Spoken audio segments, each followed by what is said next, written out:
and it took off about 6:30 tonight, and 30 seconds later was crashing into the Philadelphia streets. And we have learned, as you mentioned, Jason, initially we thought there were 6 people on board, but according to the FAA, it's now saying that 2 people were on board that plane. Steve Keeley, I don't know if you can pull up Steve Keeley's latest tweet, but he has a picture of the oxygen tank, the medical oxygen tank that he was describing to us on the air. He is right on the boulevard somewhere just outside the Roosevelt Mall, and he said across the 12 lanes of the boulevard, he saw a jet rescue oxygen tank on the side of the road. Right next to a McDonald's, and as soon as we will bring you that when we can. It's just an incredible debris scene and a debris field. Steve Keeley also, there it is. That's what Steve saw. I think that's on a sidewalk right outside the boulevard. Right. Not sure if it was hit by cars or just incredible that is intact. Yeah, he said, Steve tweeting that the oxygen tank from the jet was outside the McDonald's at Cotman Ave. Yo, what's up, everybody? Remember, there has not been a domestic fatality from a plane crash in the USA domestically since 2009. And then we've seen 2 in 1 week. Avenue and Roosevelt Boulevard. That's about a quarter mile at least from where Steve Keeley was earlier when he was reporting near those fires. Right. So that is absolutely incredible. Yeah, and I'm just estimating if that's a quarter mile away, you got to think the debris field is even larger than that, maybe a half a mile at least. But one police commander telling Steve there's pieces everywhere. And when you talk about a plane that falls out of the sky, it's not a surprise at just how widespread the debris field is there. And now we turn our attention to the ground and the folks there and the innocent people on the ground driving. Dude, it crashed like in the middle of the street, it seems like. Wait a minute. New audio from Philly Air Traffic Control. Let me see if this is... Runway 24, clear for takeoff, wind 25010. Medevac Med Service 056 affirmative. On departure, turn right heading 2900, runway 24, clear for takeoff. Medevac Med Service 056, contact Philly departure 123.8. Med Service 056, Northeast Tower.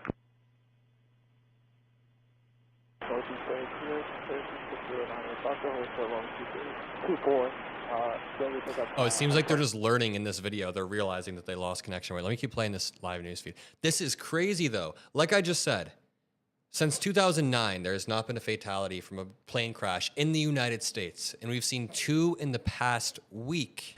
Shopping and eating, and it's just way too soon to tell. And we'll certainly be checking in with hospitals, checking in with the community there to try to figure out if everybody's okay on the ground. Right. Philadelphia Council Member Mike Driscoll issuing a release on the impact of the crash in Northeast Philadelphia. He is the chair of the Transportation and Utilities Committee, and he says that his heart is so heavy. This is a quote: "As we continue to learn more about this tragic plane crash in Northeast Philly, we are in direct communication with our emergency response teams to monitor the ongoing impact to the immediate and surrounding area. This is an active emergency response situation, sadly, with reported mass casualties." This is coming from City Councilman Mike Driscoll. 1 second, my camera right now, our off. focus is on the needs of our first responders on the ground, as well as the individuals and families impacted by this tragedy. They're obviously asking people to avoid the area, and their prayers are with everyone right now. So just a really horrific scene, a horrific situation after this plane crashed at Roosevelt and Cotman just after 6:30 tonight, shortly after taking off from the airport in Northeast Philadelphia. About 30 seconds. And again, a Learjet 55, and I don't know if our staff can just put up a Learjet 55 picture when you can, just to show the folks what it looks like. It's got about 4 windows, twin engine jet. It was headed to Missouri, so it had just been filled up with fuel. 2 people on board, according to the FAA. It was before 6:30 when it crashed. 30 seconds after takeoff, something terrible happened in the sky, and we won't even begin to try to figure out what happened there. It's just when you see the angle and the ferocious angle in which this plane crashed, it's no surprise that the debris field could be as wide-ranging as a half a mile, and I'm sure folks may come across some of that debris that needs to be preserved and not touched. Right, and we were talking to Fred Teesey earlier in the evening. He's a former Navy pilot and also an aviation expert, and he was saying that angle, Jason, the fact that it came down at that angle and it came down so fast that something had to be terribly, terribly wrong. Well, it came down so fast that people are questioning whether that was even a plane. I mean, because people think it was a missile, and from far away it certainly looks like it, but now we have confirmation that it was a plane. And so I know we have a Learjet pulled up. It's just an example of one, but it's in the computer. I think Drew pulled it up for us. But it can seat probably at least 10 people, if not more. And a lot of times these flights are... All right, what's up, everyone? I haven't gone live in a while. My camera just died because I've been recording all day. But yo, first of all, a few things. Just broadly speaking, air travel is still safe. Air travel is still safe. This shouldn't stop you guys. I saw someone in chat saying, I'm never flying again. No, statistically, air travel is really safe. But, I mean, this is an odd week. Let me pull up this video. This video is it's not really graphic, but you can see the explosion happen in the background. Wait, hold up, look at this. You can see the plane falling out of the sky 30 seconds after takeoff. Yo. That is terrifying. Wait, there's another video too.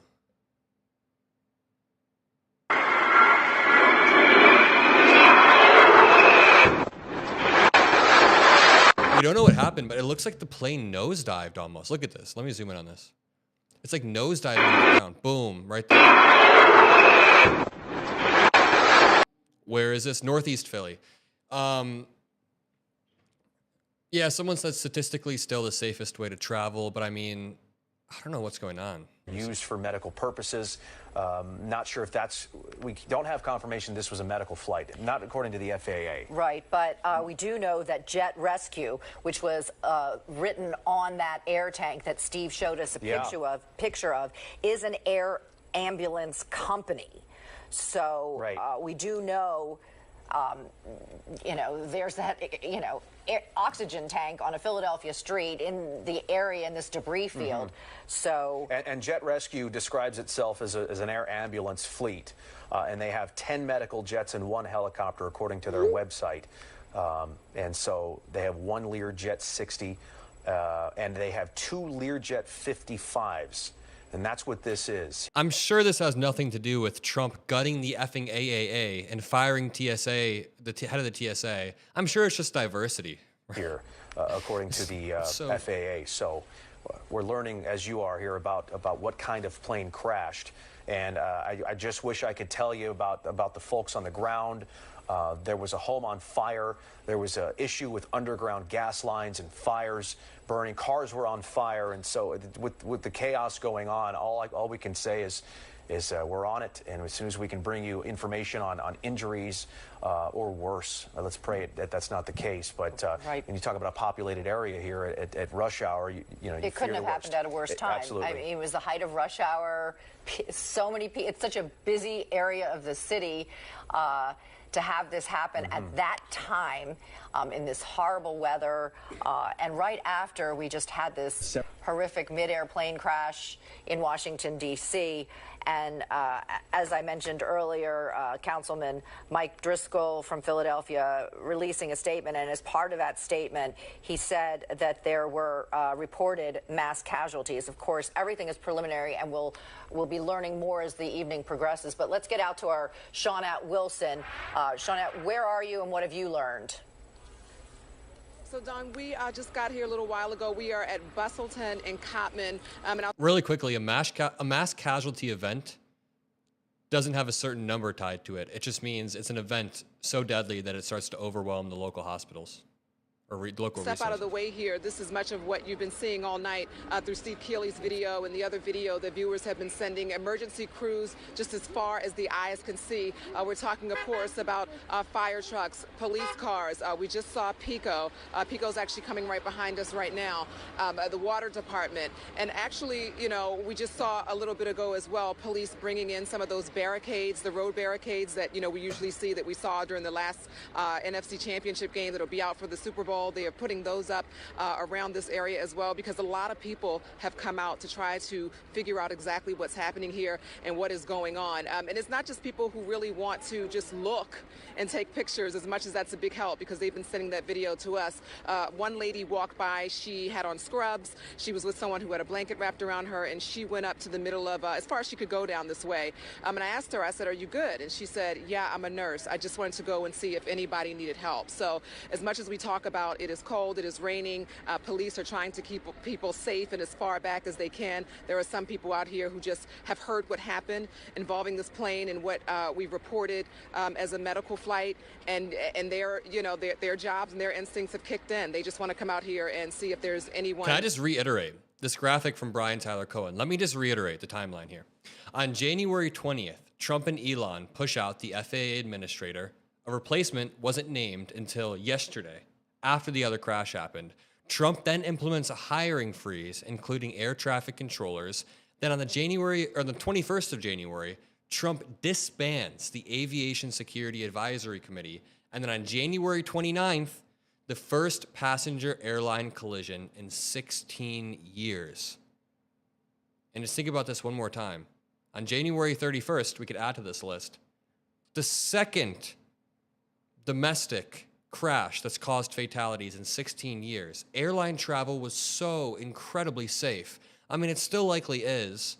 I'm sure there were thousands of flights today. It's still safe, but damn. That they can help.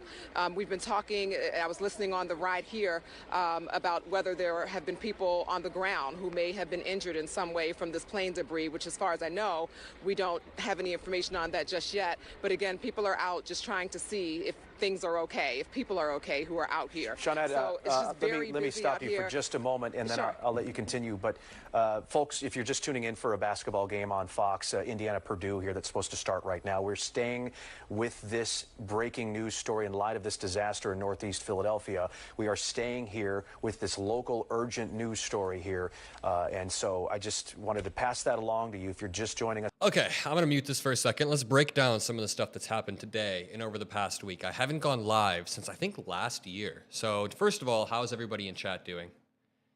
Someone said, I just saw this on the news. Yeah, it's fresh. This happened like less than an hour ago, maybe an hour ago. How's everybody doing? How's everybody holding up so far? People affected by this, people who... I'm good. What's up? What's up? Yes, Adam is back live streaming. Would you guys like if I continue to do like, what about like a daily live stream or whatever? Someone said tired already. I feel that. Worried. Still don't believe it. Sad times. Oh, someone said this is not very far from me. You live in Philly? and so there are a lot of people in this area, again, who feel pretty close. Yes, live stream more. I could do live streams daily. We could do live stream debates after I do my daily vehicles, video. Police, where we are right now at Bustleton and Cottman, really just trying to direct the crowd. There are people on every corner here, cell phones up, just trying to see what they can see, as you know, we are ways back from actually where this is all concentrated. So again, across the street, I can look over here at Roosevelt Mall, and we're seeing police vans. We're seeing, of course, you know, EMS, paramedics out here, and I'm assuming that they are just here on standby because we don't know, you know, much about this. We're starting to learn details, but they're here on standby in case they need to do something. I mentioned Pico just came by in the area, and the area also very difficult to get to. Obviously, all these people who are out here live here, so they are just walking from their neighborhoods. Stressful. Someone said they're stressed out. All right, let's break some stuff down. Somebody said plane crashes in Texas and California. Thank you for the donation. I'm not sure if there are any other plane. I don't think that's true. It's just Philly and DC. Philly today, DC 2 days ago. Those are the plane crashes. Thank you, T. Gorel, so much. Thank you, Petty Lane. Police firefighters can all do their jobs here. So you can see the crowd kind of like dispersing here as police are telling them to try to clear the area. It's going to be pretty tough. It's a tough job. There are people, as I said, on every corner here in the rain, just standing here watching and hoping to hear something. We've been hearing sirens off in the distance, just coming from different directions still, even though we know that this happened, I believe, Jason, at around 6 o'clock today. We are still seeing emergency vehicles just kind of like going around the area or either going to different parts of the area. So that's what we have here right now. Yep, the main takeaway is 2 crashes in 48 hours, as somebody just said in chat, but also the fact that, let me just pull this back up, on January 20th, Trump and Elon forced the FAA administrator out. A replacement was not named until yesterday. Trump then implemented hiring freezes, including air traffic controllers. And Lord have mercy, if this dude blames us on DEI again, you can't blame this on DEI again. This is obviously a pattern. Philly just dropping out of the sky. Let's go to our photojournalist, Mark Lavala. Mark, can you describe the scene where you are? Tell us what's happening there. Well, I'm not too far from where Shawnette was, but I was able to move up a little bit. As she said, police are just trying to gather and trying to keep people back, but doing the best they can, being calm. What you're looking at right now in Midas Touch on Twitter just said, one thing has been made clear in the past 2 weeks. Americans are not safe with Donald Trump in charge. You guys agree? Kyle Klinsky said, a second plane has crashed after Trump froze hiring of air traffic controllers, fired hundreds of FAA workers, and Elon axed the TSA agent chief. Now is not the time for balloons. It's not the time. None of this is funny, but someone said, maybe we need to bring back DEI. Fewer planes crashed before Trump ended that. Yeah, I got here. I expected to see smoke, but it looks like that's not around anymore. I can see there's a fire truck that is not shooting water right now. All right, this video is kind of wild. It's not graphic, but it's very fiery. This video is wild. Check this out. Man films the plane crash on Philadelphia street while ordering burgers. Oh shit, a plane just fucking crashed. Oh shit. Oh shit. Jesus. Yeah, we were safer under DEI. What's up, Ticos? Hello. Major disaster that the city is dealing with. And Mark, I see a gurney in your shot. You know, from where you are, have you seen anybody getting onto an ambulance? Any injured people? Have you seen? Is there debris on the ground near you? I don't see debris. It looks like I said. I zoom out. You can see all these. What size plane? It was a really small plane. So far, from reports, there were 2 people on the plane. At first, they said 6, so they corrected it to 2. But apparently, people on the ground also died. It turned into a mass casualty event. We don't know a lot. This happened like an hour ago. But they're calling it a mass casualty event. Apparently, a nearby home lit on fire, and it crashed right in the middle of the streets. We don't even know if cars were hit. There's a chance that cars were hit. Emergency vehicles are just... Yep, it was a medical plate. In the way, we can't see past it. But I will tell you, as far as the mood around here, it's where I'm at. It's like a lot of media around here, and everyone is just sharing all these posts from social media. I'm not going to describe them, but it's horrific, and it just can't. I can't believe. Yeah, it's shocking the way it happened. Absolutely. It just depends on where you are. You know, if, when this first happened, there were reports of just scattered fires burning homes, cars, and there was one. You're looking at one of them. Looks like the windows are blasted out of that home. Is that a home? I believe that's a. It's not a business. So that is a home. It's a bunch of row homes, I guess, on that Leonard. I think it's Leonard Ave. It's the beginning of some row homes, and you pray nobody was in there. And if you look beyond it, it looks like, I can't tell, but there's another one. There's another one right there. Yeah. Next. Windows blown out of homes really quickly. Thank you, Nanner Bread. Thank you guys all for being here. I'm going to start doing daily live streams, so make sure you turn on those post notifications. Rescue Ninja, you're the best. Lily Hope, thank you so much. Pamela McGuire. Wendy said, thanks for the live stream. Of course, I'm going to start doing more live streams. I've just been quite busy ever since Trump took office. Thank you for staying calm. Yeah, there's no reason to panic about this. I mean, just make sure you text your loved ones that you love them. I don't know. Other than that, we just have to make sure we're responsibly calling out what have caused these things. And we don't know the exact cause of it. We don't know the exact cause of this. We don't know exactly led to it. But with a pattern like this, it's not unfair to bring up this graphic. On January 20th, Trump and Elon pushed out the FAA administrator. On January 20th, Trump hired all air traffic controllers from being hired, or Trump froze air traffic controllers from being hired. The 21st, they disbanded the Aviation Security Advisory Committee. And then you see the first passenger. Yeah. Wow. But, you know, those could be medical, not medical, but first responder. That could be the police department, could be the fire department using those. In fact, I would imagine it's illegal to probably fly a personal recreational drone over this scene, although I don't know that for sure. You're not supposed to. No, you're not supposed to. Okay, We're not supposed to. So there's at least 4 of them from this shot, Mark. This is interesting. Yeah, exactly. All right, people are flying a bunch of drones. I'm going to come back to this, but did you guys hear, just to recap on some of the videos I made this week, did you guys hear about the Trump supporter that got deported? Did you guys hear about that? I made a video on it earlier. Go check it out. But his name is Hector Luis Valdez Cocho. He's a gay dude and a Cuban dissident. He supported Donald Trump. And then he got arrested back in November. And after always walking around in Trump gear, always walking around with Trump flags, this dude gets deported. Yeah, you guys saw my video about that? It's hard, like I'm not supposed to laugh at people getting deported. Nothing's really funny about it, but there is a level of irony, no? In that home has either been rescued or, addressed from the fire department, and now police obviously have this whole area blocked off. I think they're going to have to continue to expand that roped off area, and you got a lot of people walking up there wanting to know what happened. And I'm curious if there's anybody around you, Mark, who heard anything or saw anything. Are you near people? No, it's where I'm at. It's just media. They kept everyone back. We're back where Shawnette was. I believe she was at Cottman and Bustleton, which is where we were told was going to be the media staging area.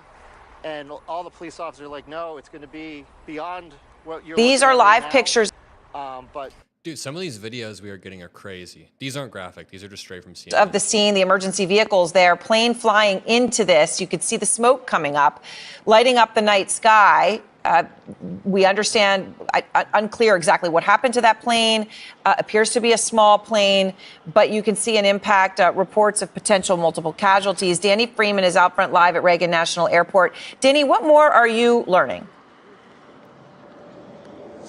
Well, Aaron, I can tell you that law enforcement sources, multiple of them, are telling me and CNN's Mark Morales that, as you noted, a small single-engine plane has crashed in northeast Philadelphia. You're looking at these images from WPVI, CNN's affiliate there on the ground. Folks who know Philadelphia will know Roosevelt Boulevard and this particular area very well. Like you noted, it's a very active shopping and retail area. What I can tell you is that the Philadelphia Emergency Management Office, they're calling this a major incident near Cottman and Bustleton Avenues. Again, a large area, a large both residential and retail area. At the moment, there was an all-hands call from Philadelphia Fire back at 6:12 p.m. That's been upgraded to a 3-alarm fire at last look from some of the public alerts that are coming out from Philadelphia Fire. But again, I'm here at Reagan National Airport talking about one airline incident. Now we're talking about another one in Philadelphia this Friday evening. A scary scene there in, like I said, a very populated area. But at this point, all we know for sure is that this was a single-engine plane crash, Aaron. Yeah. And we're still waiting to hear more from both fire and law enforcement who are on the ground right now. Someone said I'm from Philadelphia. Hope all the Philly people are okay. This is the craziest video I've seen so far. Some dudes at Burger King, it looks like. Oh, shit. A plane just fucking crashed. Oh, shit. Or Wendy's. Oh. Dude, that is terrifying. That's like a massive ball of fire. Zero, thank you so much. Thank you guys all for being here. It means more than you know. We've got a lot of stuff to break down. I mean, I was going to go live and talk about some other stuff, and as I was chilling there, I got this notification. nothing's confirmed, but that's why nobody's around where I'm at. Yeah. Again, it's just emergency. Yeah. Okay, Sorry, Mark. It's just emergency responders. Well, thank you very much, and sit tight. We may go back to you in just a moment, but this perhaps they have the gas shut off hours ago, and here we are with. It was on fire before it crashed. You guys are saying. Still, not a lot of answers about how everybody on the ground is doing. Zero. Thank you so much. I appreciate that more than you know, Christopher. You guys are the best. Canadian Goose. Hope everyone is okay. I agree. T. Gorel. Yeah. These live streams, we're going to start doing daily live streams for sure. But, damn. Okay. Let's break down a few things about this crash and a few things that have happened over the past week with Trump and the aviation committees. Then I want to talk about Elon Musk's subtle purge of the government overnight. I want to talk about how Mark Milley, Fauci, all these people who got their security clearance stripped away. Let's focus on this breaking news. And we'll have to check with local hospitals as well to see if they are inundated with the injured, because as you Someone said, what exactly happened? We don't know exactly what happened. All we know is that about an hour ago, a medical plane crashed carrying 2 people. And this was the second domestic airline crash in 15 years in America to cause any sort of fatalities. A Lear jet, and that it was Jet Rescue, which is an air ambulance company. They have 10 medical jets and a helicopter, including 2 Lear Jet 55s. We originally thought that there were more people on board, but according to the FAA, 2 people were on board that plane when it crashed. And Speaking of the FAA, we'll continue that, but this article is aging so poorly. Okay, so for everyone just joining, we have 16K live. I love every single one of you. A second plane has crashed over the course of the past week. This time in northeastern Philly, 2 people were on the plane. It was a medical carrier plane. It was very small. And this article, Democrats need to be shouting this stuff out from the rooftops. I mean, the Democratic messaging lately has been okay. How have you guys felt about it? Let me know in the chat. I like hearing from you guys. Natasha, thank you. Origami, thank you. The timing of this event is unbelievable. I agree. How do you guys feel about the Democratic messaging since Trump got elected? Because I've got a few trains of thought. There's a few times where they have the Democrats have been too silent. It's not even that they've been silent. I don't think that's the case. But there's a few times where they're just slow to jump on stuff. Yeah, Democrats need to be louder. Democrats need to have a bigger spot. Yeah, Democrats need to speak the F up for sure. Because the thing is, we have solid messaging. We have a solid message that can resonate with the American people, but sometimes it feels like Democrats are too scared to speak up because they're breaking norms. I don't know. And this is coming from someone who's a Democrat. You guys know that. I'm just saying, like, dude, wait, let's listen to this. One second. in the area. Not just yet, Jason, because again, they are really focused on pushing people, from the neighborhood back away from this intersection. I was listening to you talk to Mark Lavala as well. Yes, someone said Democrats need to stop mincing words. I agree. It's like we're too scared to call it out because we're too scared to offend people or whatever. I don't know. And, we were asking about smelling anything in the area. Since we've been here, I was also expecting, as I'd been listening to the reports on the way here, to smell something. I don't.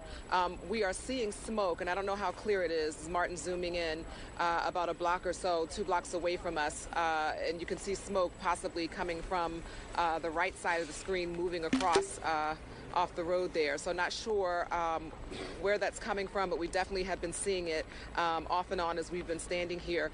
There was a young lady and a guy who came by just a minute ago really wanting to talk to police, as police were telling people to go back, and they said they needed to talk to police about something, trying to keep an eye on them. They are also actually across the street talking to police right now. But again, just trying to really clear this area and keep people as far away as they can, aside from media. As Mark mentioned, this was supposed to be the staging area. We have not heard anything from officials yet as to when we may receive a briefing and if it will happen here at Bustleton and Cottman. But, we're on standby for that, of course, to try to hear more of what we can hear. We don't know why the plane crashed. Right now, people are saying the plane was on fire in the sky. That's what eyewitness reports are saying. But we don't know. It literally it happened very recently. The explosion was huge. Yeah, I played some doorbell footage, and I've played this a few times. I won't even play it again, but some dude was in the drive-thru of Wendy's or something, and he saw this right in the middle of the street. Like, wow. A huge ball of fire. It's pretty upsetting. Did you guys make it good for me, okay? Because this is very important. Pardon? Did you hear anything? Yeah. The plane crashed. There was possibly a fireball in the sky. It possibly broke up over the mall. Where were you? We were over in that lot over there. So we just saw the aftermath, but I've talked to a couple law enforcement officers and whatnot. I'm just walking around this area. Do you live in the area or work? Cruisetown. Yeah, I live not too far. Just walking around here, even right now, what are you seeing? What's the mood like out here? somber, concerning. They're trying to keep people back because we heard the gas lines were at risk. I haven't seen an after explosion yet. Have you smelled anything, seen smoke since this happened? We saw a lot of smoke and we saw fire down there. When you hear that they're saying that this, was a medical flight. We heard the same doctors thing. and patients on Missouri board. Or Memphis or something. What does that do to you? It's heartbreaking. It's heartbreaking anybody, anytime. But These certainly videos. from what we heard, there were 2 doctors, a patient, a friend, I guess a pilot and crew. Commenting tomorrow, a But 20. any tragedy like this is horrific. It's terrible. What's the area like as far as getting around? I mean, you're on foot, so you're free to move, just not beyond the barricades, but even traffic-wise. Traffic, it looks like it's moving a little better now, but, all of Bustleton was backed up before, and obviously here on Cottman, they're starting, or they've kept diverting traffic farther away, so nobody can get, even close at all. And last thing, so I can let you guys go out of the rain, why'd you decide? The original reports. We were just shopping and maybe going. The original report said there were 6 people on board, but most reports now say there were 2 people on board. Most confirmed reports say 2 people on board. Look at the FAA said right here, 2 people on board the plane that crashed. Thank you, Dale. Thank you, Edward. He said, I was a manager at GameStop a block away. That area is heavily populated with row homes. I hope they were able to contain the fire quickly. It seems like the fire is out, but from all reports we've heard, one house set on fire. Look at that doorbell cam. Look at this. Just to be part of the community with It is definitely on fire. You can see it fall out of the sky. You're out here now. Just to be part of the community with anybody who needs anything. A hug. Just to be around. Well said. Thank you so much. And that's what, the good part of this that we're talking about, as much as there are a lot of... Okay, here's the thing. We don't know exactly what happened. But Democrats need to be out there constantly messaging about Trump. And okay, think about how many families have been grieving over the past week between the DC plane crash that killed, I believe, 60 to 70 people. And then on top of that, people are going to be grieving tonight. The next 4 years will be full of grieving in the same way that 2020 was during COVID. No, this was not a collision. It was just a singular plane falling out of the sky. A singular plane falling out of the sky. Yeah, people are saying this is Hillary's fault. Obviously, you're being tongue-in-cheek. This is DEI's fault. There's no way they can go with the DEI narrative anymore. Maybe the skies were safer when DEI policies were still a thing. He's trying to keep people away. People are leaving and coming back. We still see those same emergency vehicles around here, which are still on standby for anything. As we wait to get word, hopefully, from officials here on the scene at some point tonight. Shawnette, thank you very much. Let's get back to this video that just came into our newsroom. Can we take it full? Okay, we're working on it. You just saw it was 2 people entering their home much closer to the crash scene from what I believe is a doorbell camera. Here it is. Watch this. So you see 2 blasts. You see this man. He doesn't turn around until, well, he hears something. Right. Before the crash. And it seems fairly close. You can see yeah, whoever just left that comment, you can see the row homes right there. A ball of fire. And 2 explosions, one after the other, which makes you think, were there pieces of plane falling at the same time? Was this plane intact by the time it hit the ground? Your guess is as good as mine. But these poor folks just, running inside for their lives. And we thank them for sharing this disastrous video with us. But, I mean, it just gives you an idea of what... Dude, that is terrifying. No, Trump can't get impeached for this. That's not on the table. No. That one not showing the simultaneous back-to-back blasts that we just saw. But you can see emergency crews. How long until Trump blames this on DEI? How long? Take a guess. Am I kidding? He should be impeached. I'm not kidding. Trump can't. He will not be impeached for this. It's just. Where are you now, Steve? And have you learned anything new? Look, I'm standing on Roosevelt Boulevard, and the outer lanes are closed. The inner lanes go under Cottman Avenue here, and we're being careful because even though the road's closed, you see. Thank you, Galactic Moth, Trump's America. Thank you, Josh. While I despise Trump, neither of these crashes were a direct result of anything he has done. The thing is, Josh, the investigations are still ongoing, so if we want to stick to the full facts and we just wait for the investigation to go on, we wait for the authorities to investigate both crashes. But the thing is, number one, over the past week, Trump has done this. They've pushed out the FAA administrator. They've gutted multiple aviation agencies. They've implemented a hiring freeze. They've disbanded the Aviation Security Advisory Committee. And then we saw two plane crashes in 1 week. So yes, we should wait for the investigation. Someone said, you're crazy, stop blaming Trump. I just saw, I think the same person just blamed Democrats a second ago. They've closed the... This is no time to sit on our hands. Yes. You guys agree that Democrats need to be relentlessly messaging about that. Like, if Democrats aren't out there screaming this from the top of the buildings, screaming this from the top of the mountains, then that is a huge messaging error. You are less safe in Trump's America. Someone said, you have to blame Trump regardless of what happens with the investigation. He won't hesitate to do the same to you. Yeah, partially. Like, I agree. I think that he absolutely did not waste any time. He honestly went lower than I thought he would go during his press conference yesterday. And maybe that's me being naive, but I was watching the press conference and I thought Trump was going to give his pre-written speech, you know, like, oh, we're sad for all the families, and then he was going to walk off. But he gives his 3-minute speech and then he goes full unhinged mode. He went lower than Bo said Democrats' fault. This dude said, someone in chat just said Democrats' fault. I'm sorry, are Democrats the ones that fired the head of the TSA, fired the head of the Coast Guard, and gutted key aviation advisory committees?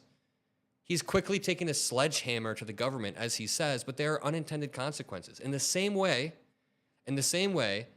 that when Trump tried to pause, or he tried to freeze federal funding, federal grant funding, we immediately saw we immediately saw the Medicaid portals drop. There are unintended consequences of what these people do. And someone in the chat said these are actually intended consequences. Not really. I think that Trump is doing a lot of self-serving things, and he just doesn't care about the unintended consequences that the American people have to face. Again, that's across all 12 lanes of Roosevelt Boulevard, and as Greg moves left, you can still see the initial area where the first smoke and flames were. You can still see smoke billowing up into the sky here over that AutoZone roof, and the fire was a few blocks back from that on that side street where you guys are looking at on everybody's video. And then the smoke was coming across Cottman Avenue into the Rose. Someone said this is actually pretty crazy. Yeah, it's pretty alarming. I mean, you can't lie, this is pretty alarming. Here's the thing. Airline travel is still broadly safe. And I know me saying that right now sounds very dumb and pointless, but just let me tell you, airline travel is still incredibly safe. Update coming right now because we're still... I don't want you guys to be canceling your trips or anything. I don't know if that's the takeaway. Actually, they moved it completely across the boulevard and moved whenever they planned to talk to us back. Stop making excuses for Trump. I'm not making any excuses. I'm literally just saying a lot of times we should wait for the investigation to start. This entire time I've been pointing out how Trump's actions can directly be connected to this.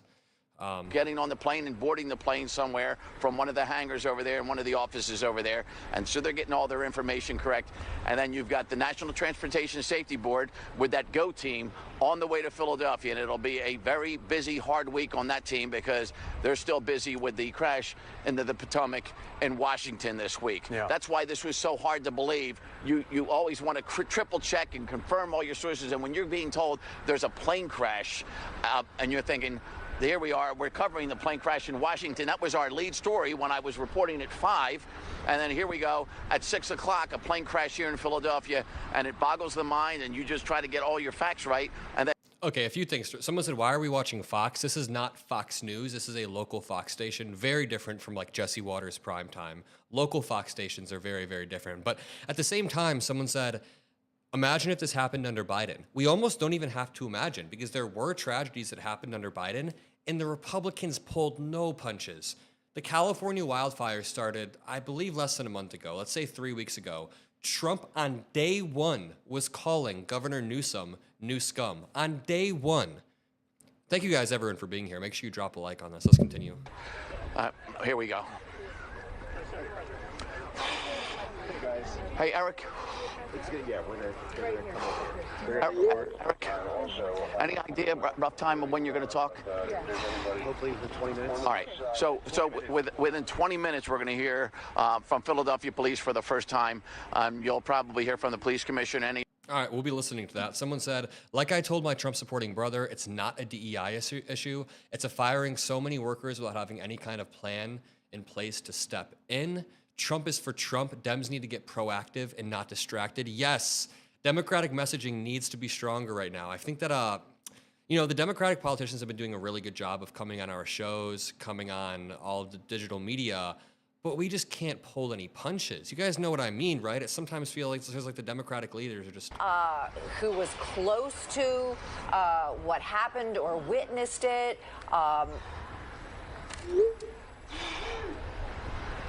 Yeah, I mean, from the moment I got here, and I talked to people that were working in the Roosevelt Mall who had no idea what happened. They just heard the loud bang, saw the large flames.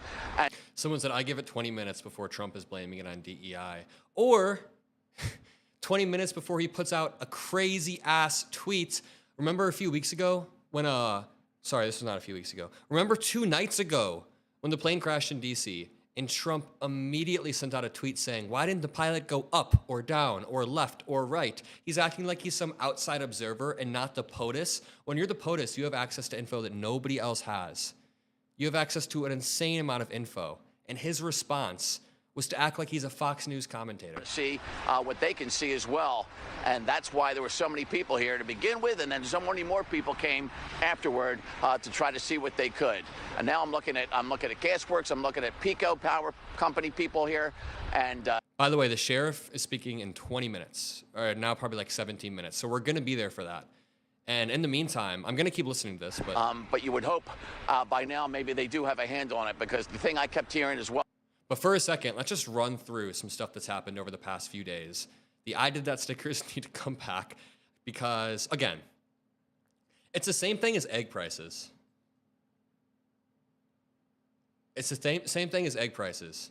Over the past 4 years, anytime prices have gone up in any regard, they always say it's Joe Biden's fault. When there are California wildfires, it's Governor Gavin Newsom's fault. When there are hurricanes, whatever it is, Joe Biden can't do anything right. I mean, dude, these people made up lies about FEMA while people were trying to rely on FEMA to get aid. They were making up lies that caused, yeah. Is that this is not under control by any means. And earlier, Steve, you showed us that auto zone, and there was some smoke right on the other side of that. Is it believed that that's where the plane crashed? Yeah, that's where the house that was on fire, and that's coming from, you're looking down Cottman Avenue, right? Yeah. So that's where the house was on fire. And as I told you, and the police were like, these are parts of the plane that was across Cottman Avenue in Roosevelt Mall's parking lot.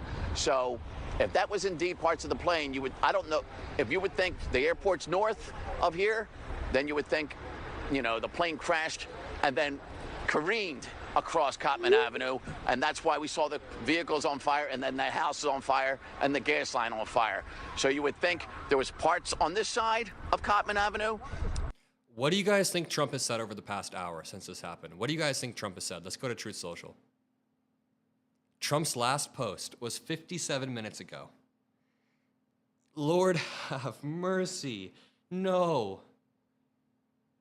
It was the Trump... He boosted the Trump crypto right after this happened.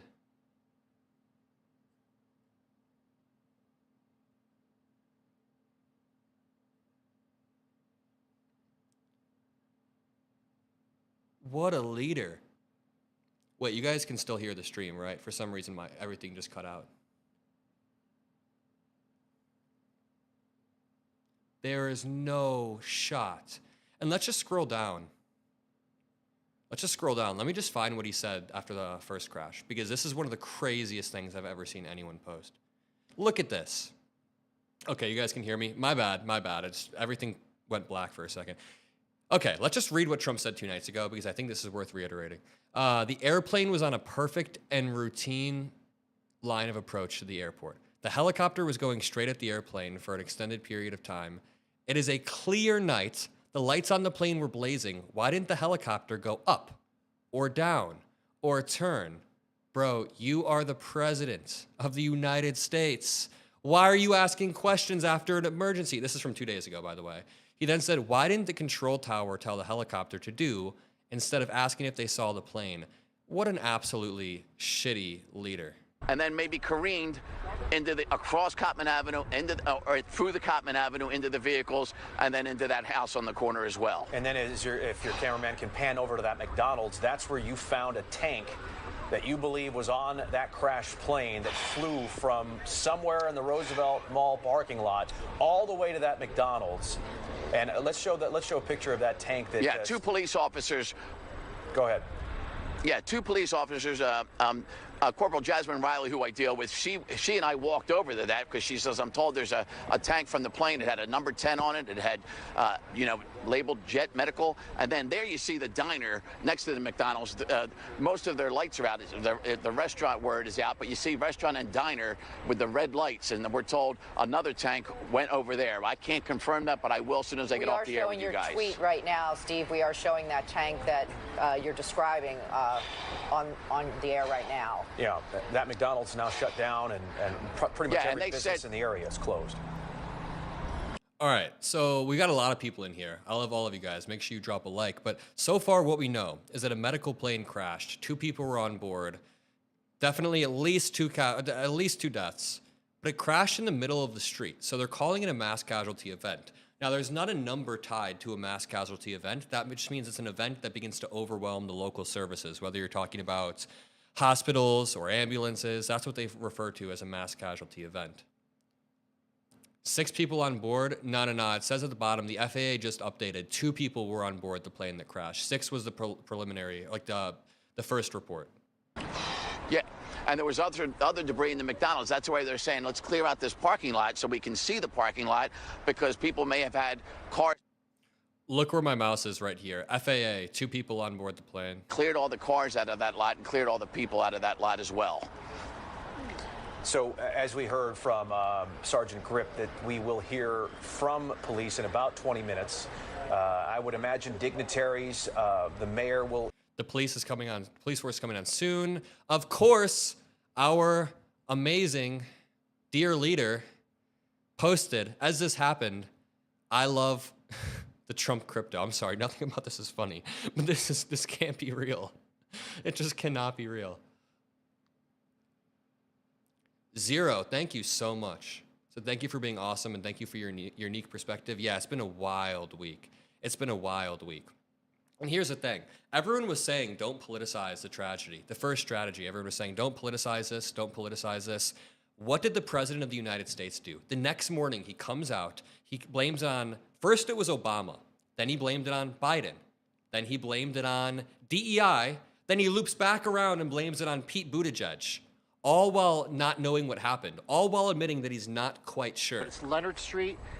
There's a Raising Cane's across the street that's on Cotman, and Leonard Street is directly across. Now, I can't see the house. Really quickly. I agree with this. James Morgan said, they need to take out a page from the Republicans' book. Find out the people under Trump, like Scales, who are causing all the damage, and hammer them in the media.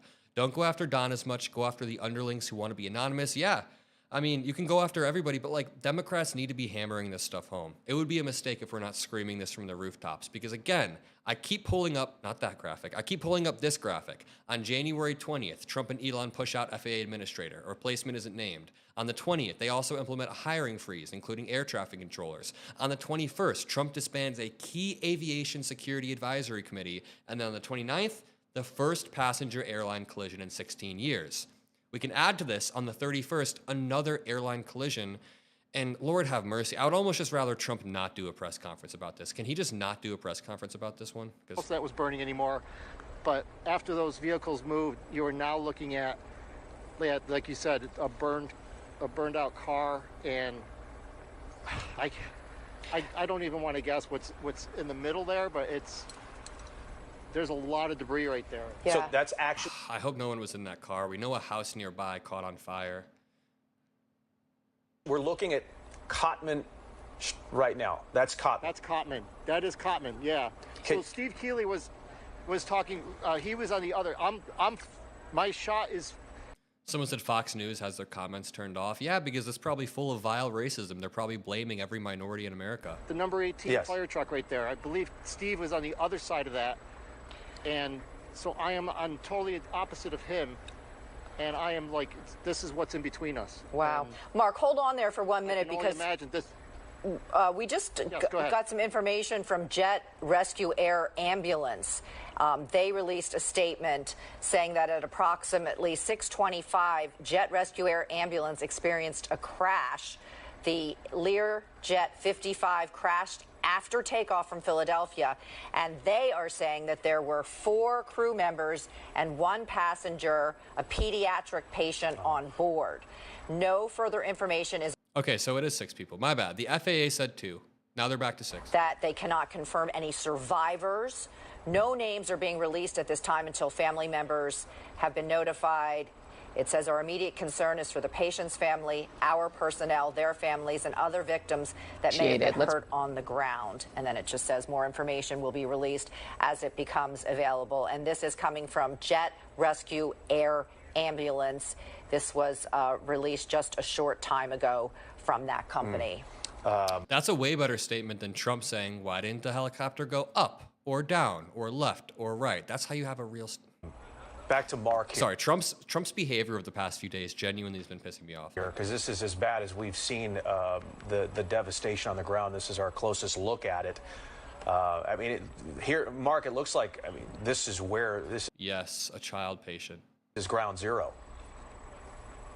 Yeah, that's what I was afraid of when I was trying to describe, because, you know, we don't want to disrespect the scene too much, and I'm hoping we're not seeing anything, you know, too graphic, but it just looks like, I mean, I see that car ahead, and I did see some workers, you know, using their phones and taking pictures, you know, probably doing video walks. If you back up here, can you just widen out here, and I just kind of want to get a better lay of the land. Okay, so there you can see.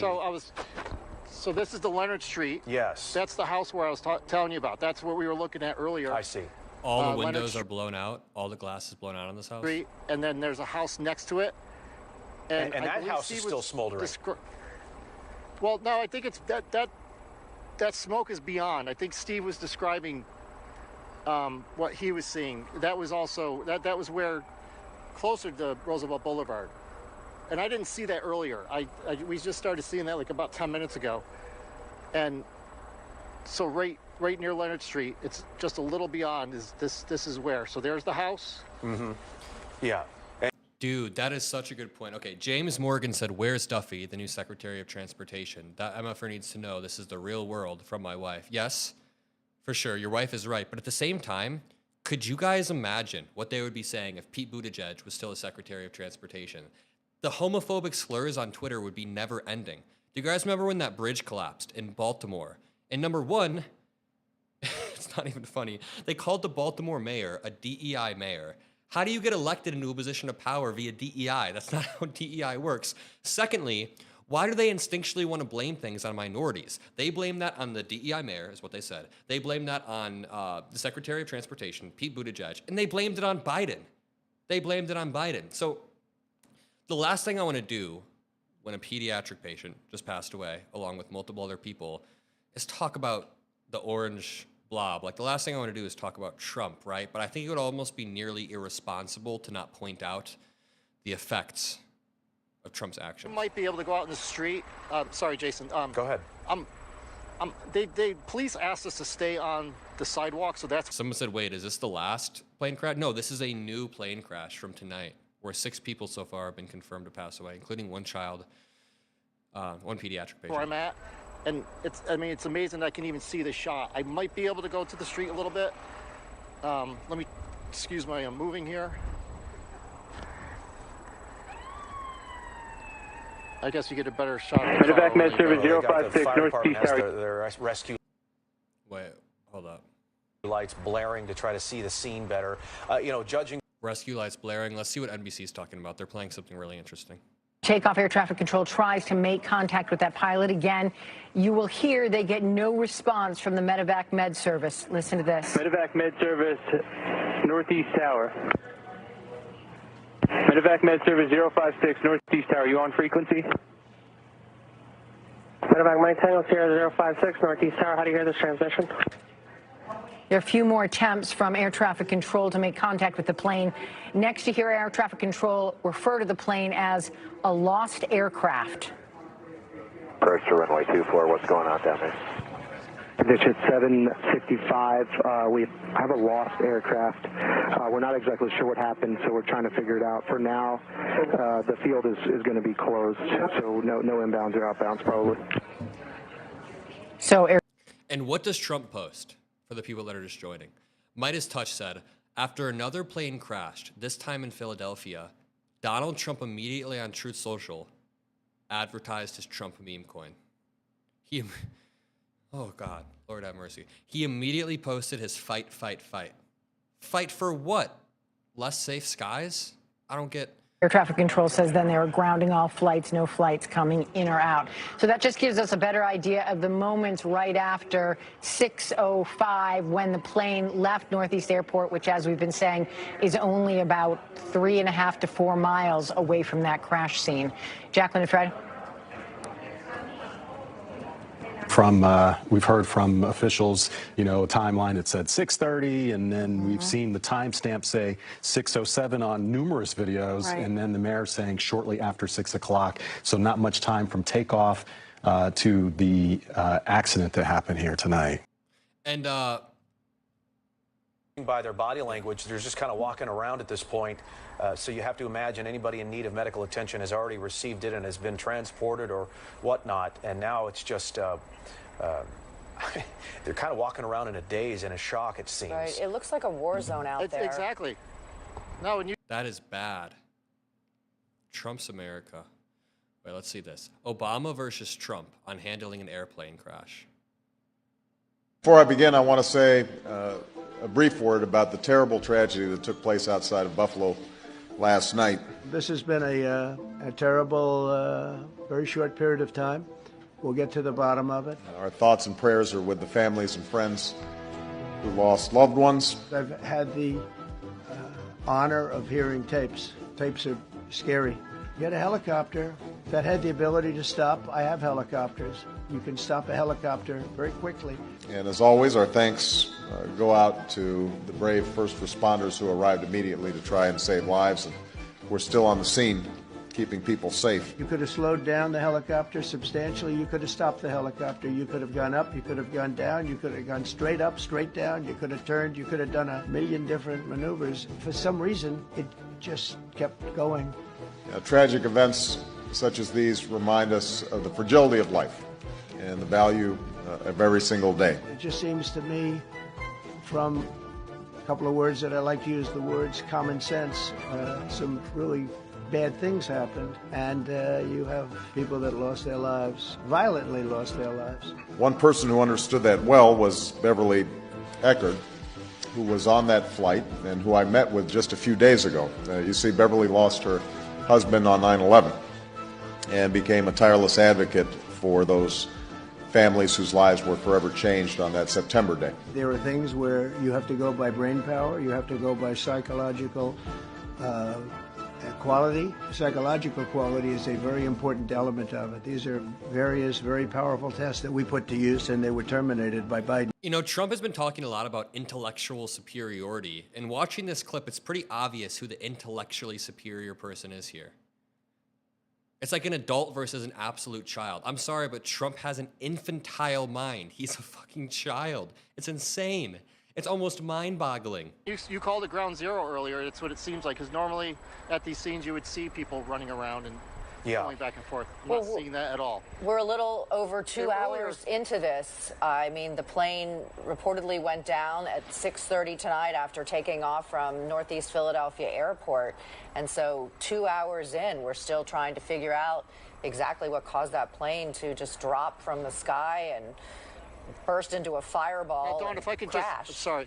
Yeah, go ahead, Mark. Can I just interrupt you for a second? I don't think we described this earlier, but I'm now looking at the house that was on Leonard Street. Earlier, we did not, I don't know if you had the shut up, but I did see fire crews walking through. Oh, walking through the house? Guess they were walking through the house earlier. Yes, I don't know if we had that up.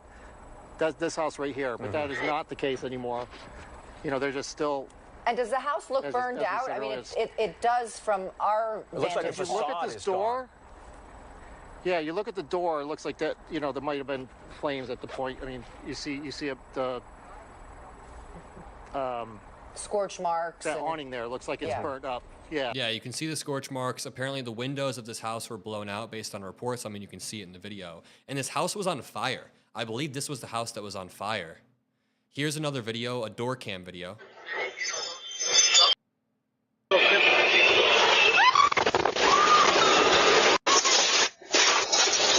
Dude, imagine how loud that was in person. You know how loud it is for metal to crash against? Imagine a car crash. Have you ever rear-ended somebody? That's metal hitting metal in like the smallest way possible. A rear end. Imagine a whole plane hitting the ground. I know that's not metal on metal, but still. Crazy audio. Yeah, I'll mute the audio.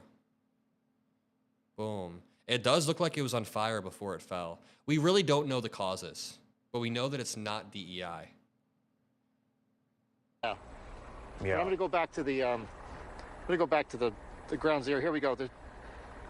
Here we go. They're walking through now. You see fire crews, but again, and these crews have been on the scene for hours in these horrific conditions. It's rainy, it's cold, it's windy, and I mean, you see the car that's burnt up. I'm seeing something in front of the car. I don't know what that is. It could be from the plane. I can't tell. We don't even know if somebody was in this car. Like, the car looks like it's in the middle of the road. Somebody could have very well been just driving home from work or driving to get food, like that video we watched earlier. It's incredibly tragic. And there's a few things that I want to run through while we're waiting for the sheriff to begin speaking. So the cops are going to begin talking about this soon. There's a few things that I want to cover. I was going to go live before this, but this just this got crazy. There's a few things that I want to cover. So we can state the obvious, that Trump fired the head of the TSA, the Coast Guard. He gutted key aviation safety advisory committee. So all of the families that are sitting there mourning or worried tonight, all of the families that were 2 nights ago incredibly scared at first, and then they had the worst night of their lives. We'll see a lot of that over the next few years. But some other things that I really wanted to talk about, and I'll just keep this short because we're waiting for the cops to speak. Can you guys tell what that is? We can't. I would be shocked if there's not a lot of. Now, an aircraft went down in the vicinity of Roosevelt Mall on Cottman Avenue. This occurred shortly after 6 p.m. this evening. As of right now, we have no reports on the number of fatalities. So right now we're just asking for prayers for any and everyone who may have been affected. We do want to note that several dwellings and vehicles were impacted. So what are we asking you to do for us right now, Philadelphia? We're urging you to please stay away from the scene. If you see debris, call 911. Don't touch anything. This is still an active scene under investigation. I'm proud to note that all of our federal and state partners, they are either en route here or on the ground with us right now. We did see some neighbors who live in the surrounding community. Just stay in your home.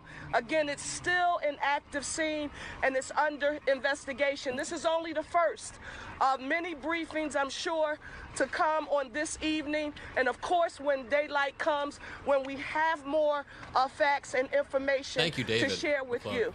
But I do want to say a special thank you right now, again, to all of our federal and state partners and our amazing first responders right here in the city of Philadelphia.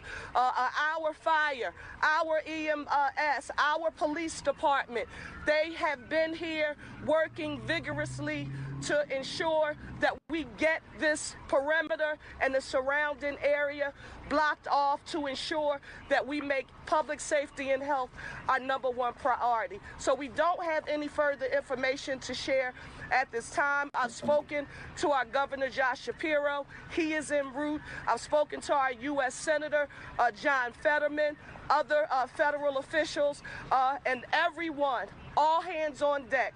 That's where we are right now. Thank you so very much, and we'll have more information to report in the near future. All hands on deck. And really quickly, let me read this off. This dude says, not to be a broken record, but if Joe Biden, just think about this, just imagine this for 1 second. If Joe Biden had axed hundreds of FAA officials, then fired the TSA chief, then froze air traffic controller hiring, and then we had multiple planes falling out of the sky in a single week, the articles of impeachment would already be drawn up. They would already be drawn up. They tried to pin Laken Riley's death on Joe Biden solely. They said Joe Biden has blood on his hands because of Laken Riley. When stuff like that happens, I mean, it's tragic. It's tragic, but American citizens kill people too. Stuff like that happens a lot. But just think about it. If Joe Biden, while this happened under him, had done all of this stuff, and then we see 2 planes fall out of the sky, they would never let it go. I mean, even after the Baltimore bridge collapsed, I was talking about this, but they were calling, number one, they were calling Pete Buttigieg a DEI hire, even though they were calling the Baltimore mayor a DEI hire. He was elected. That doesn't make sense. And Democrats, I'm not saying Democrats should be like QAnon conspiracy theorists or say like vile things. That's not what I'm saying at all. But we just need to be louder. We need to be tougher. We need to be tougher, a little bit tougher. Let's go back to this stream. Thank you, Mayor. Oh, while we're waiting for another press conference, while we're waiting for Shapiro to show up on the scene, there are a few things I really wanted to talk about. First of all, this breaking news story was incredibly wild. There's a few like this. But Musk and other allies have reportedly seized a key HR office and skipped past officials to send mass resignation emails. They also locked civil servants out of their portals today. But read this part. This is wild to me. Where did the passage go?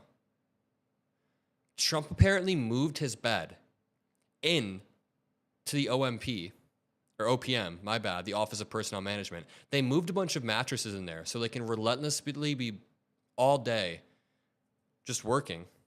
And at the same time, it's just, yeah.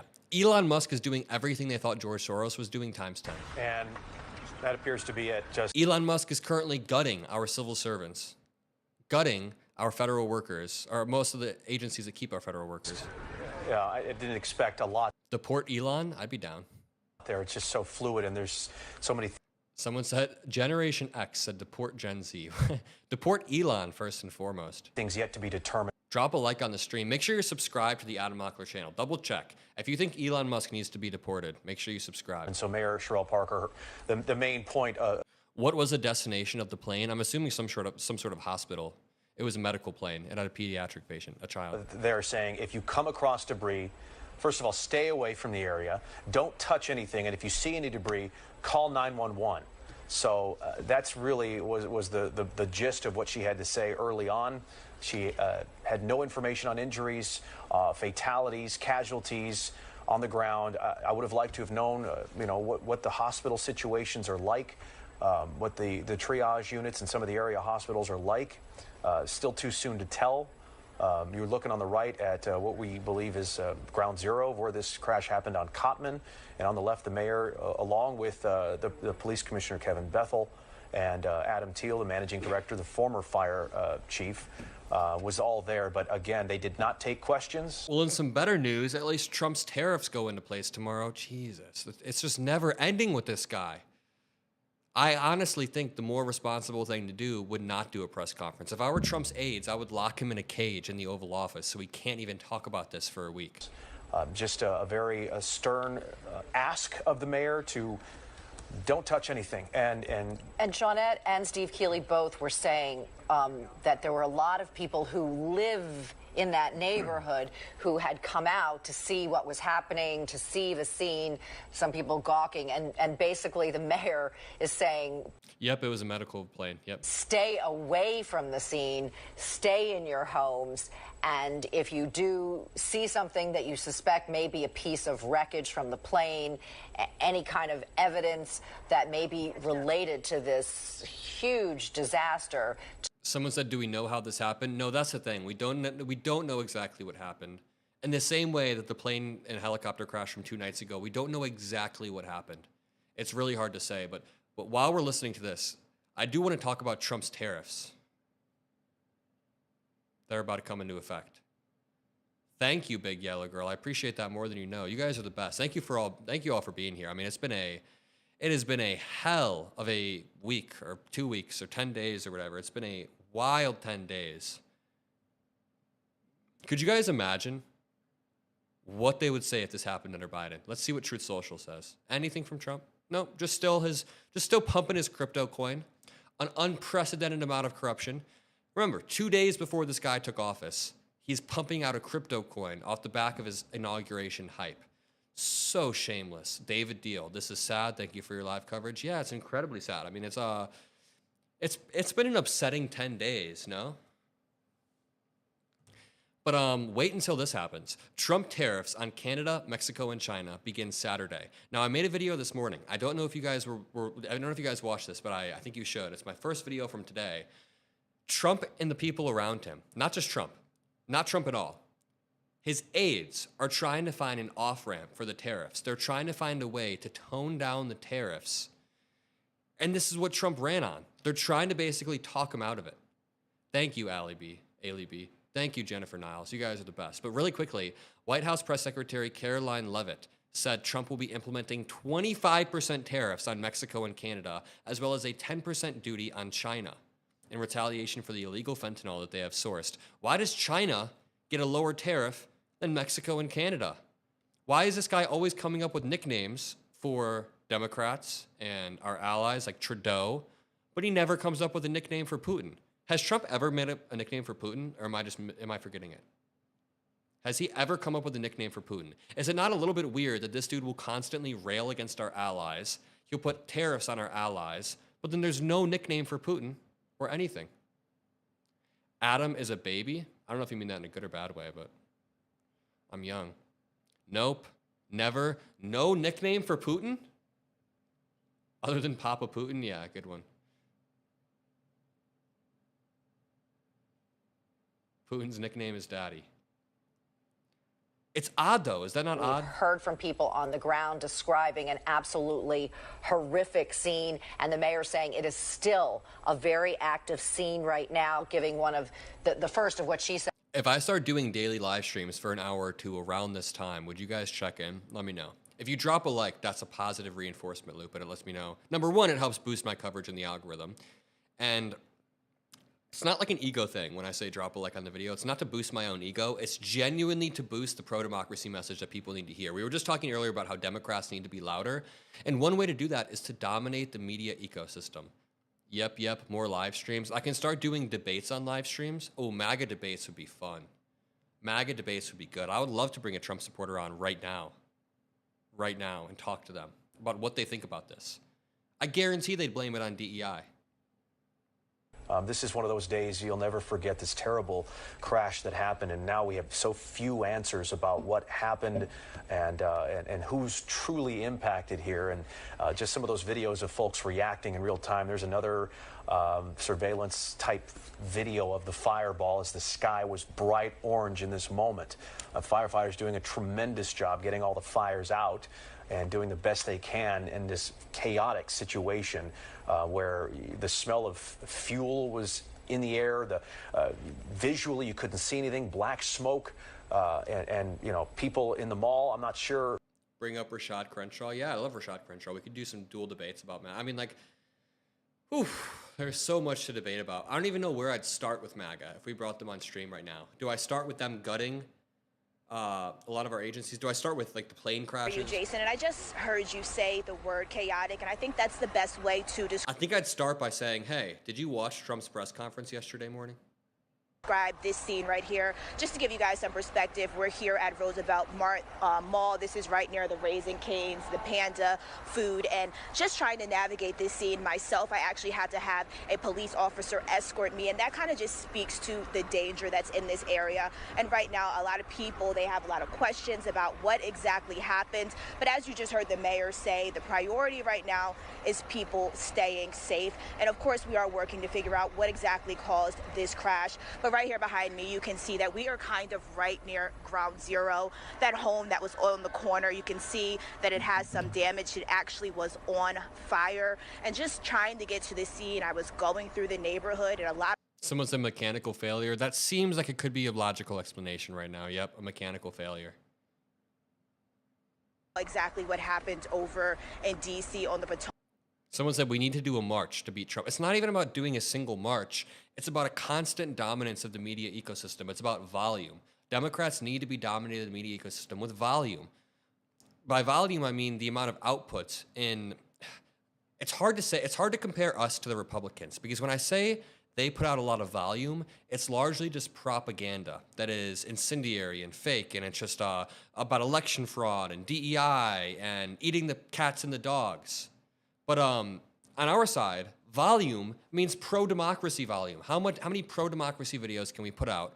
How many pro-democracy videos can we, not even videos, how many tweets, everything in the media ecosystem? We need to be pushing back, because honestly, propaganda means lies. Yeah, we can say lies as well. Doesn't matter. But it's just like the volume of the right-wing ecosystem is unparalleled right now. Between Tim Pool, Charlie Kirk, Ben Shapiro, Benny Johnson, you guys should recognize most of those names. And those are just the people beyond Elon Musk, Vivek Ramaswamy. Stephen Miller is out there all the time pushing narratives. And our politicians have been doing a better job at that.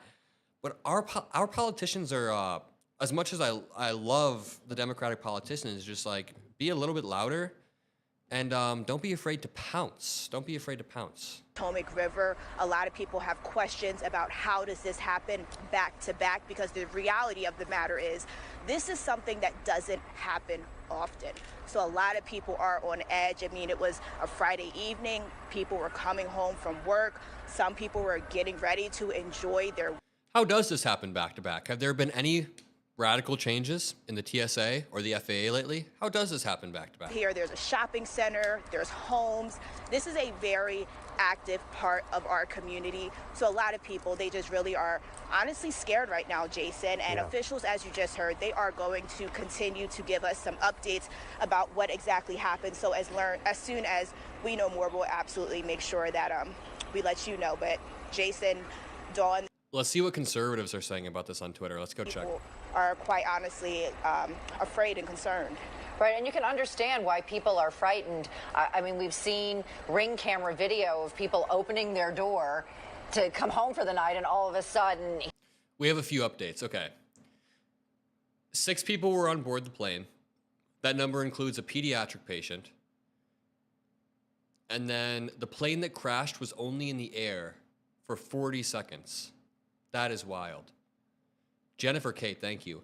Adam, you're doing some of the most important work there is. We're really going to need honest pro-democracy voices if we want our democracy to survive.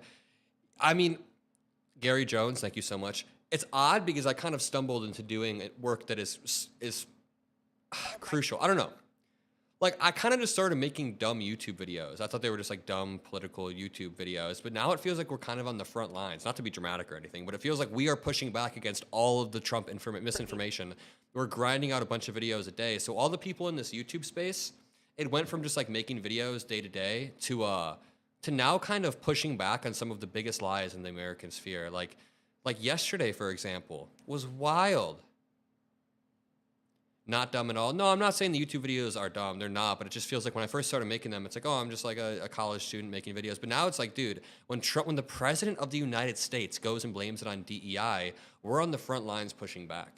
I know it sounds dramatic. Front door, and he said people were saying, like, get down, get down, get down. And of course, you know, when you hear get down, you automatically get down. He wasn't sure what they were saying get down for. He wasn't sure if there was a shooting going on, but he was just still shaken up because this is definitely not what he expected. If anything, he expected it to be some type of unfortunate shooting. Just a side note, let me know what you guys think about this. I don't agree with this whole tweet, But Will Stansel, who I respect on Twitter, he makes a decent point. He said, where is the opposition party? Meaning us. When we're not in power, we're the opposition party. We should be pushing back.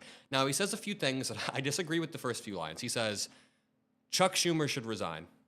Hakeem Jeffries should resign. I don't agree with that. That's a little bit too far.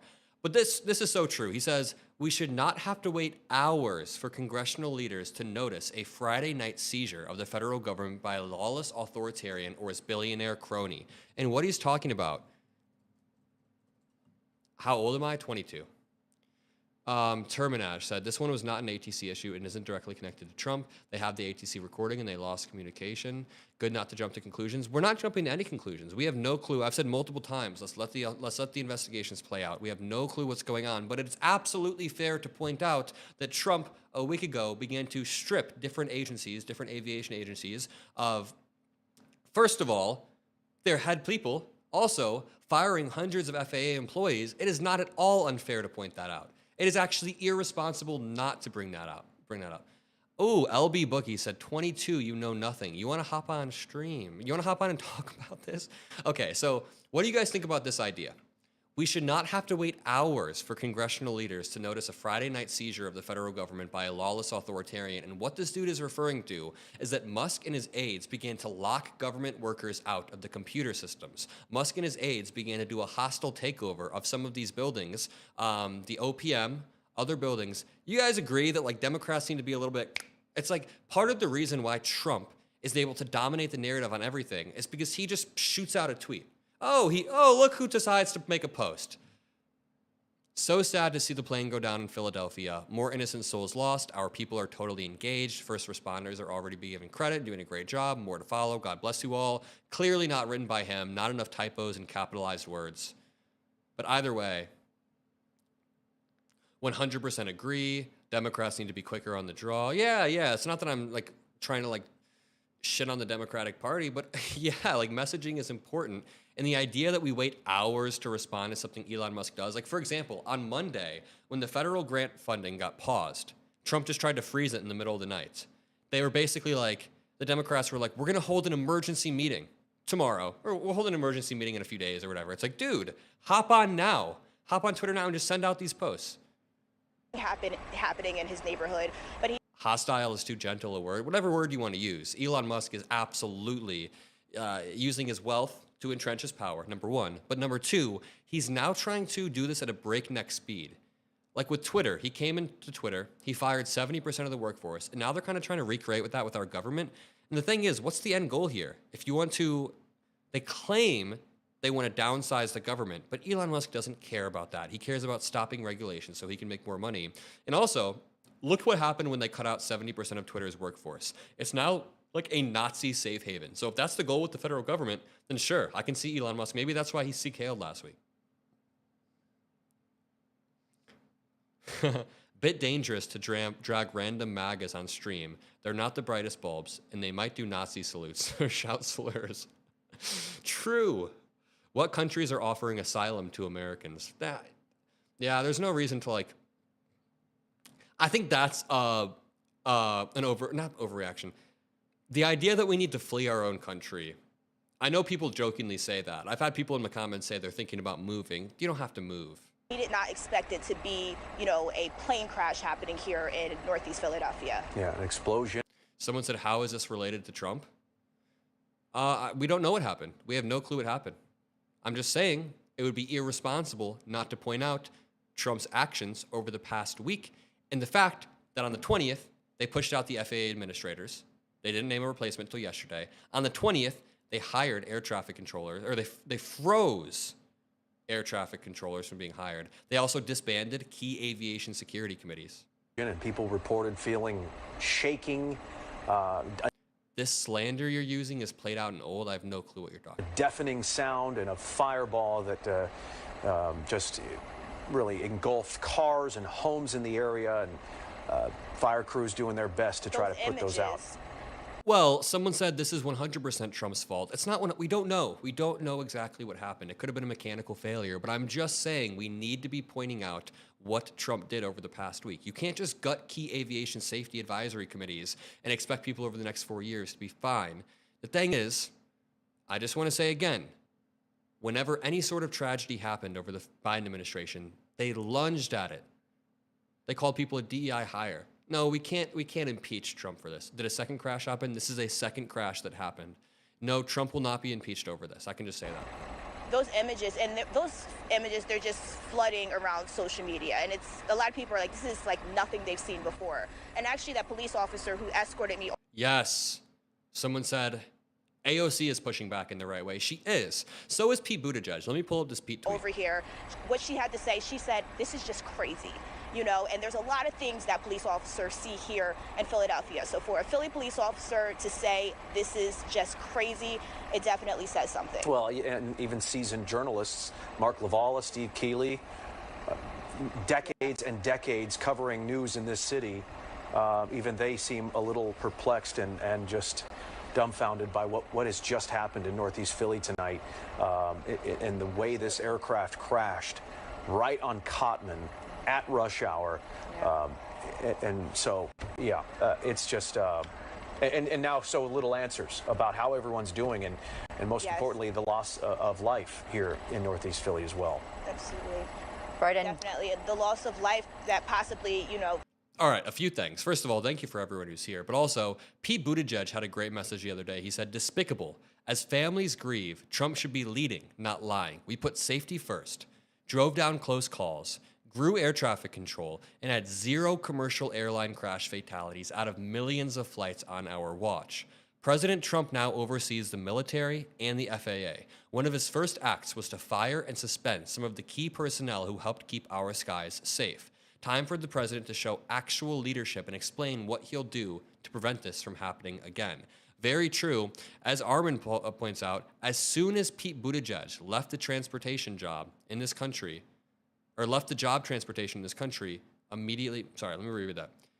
As soon as Pete Buttigieg left the job, transportation in this country immediately went to shit. Look, there was a train derailment the other day as well in Ohio. Maybe Trump needs to reinstate these DEI policies. It seemed like we were safer when they were here, no?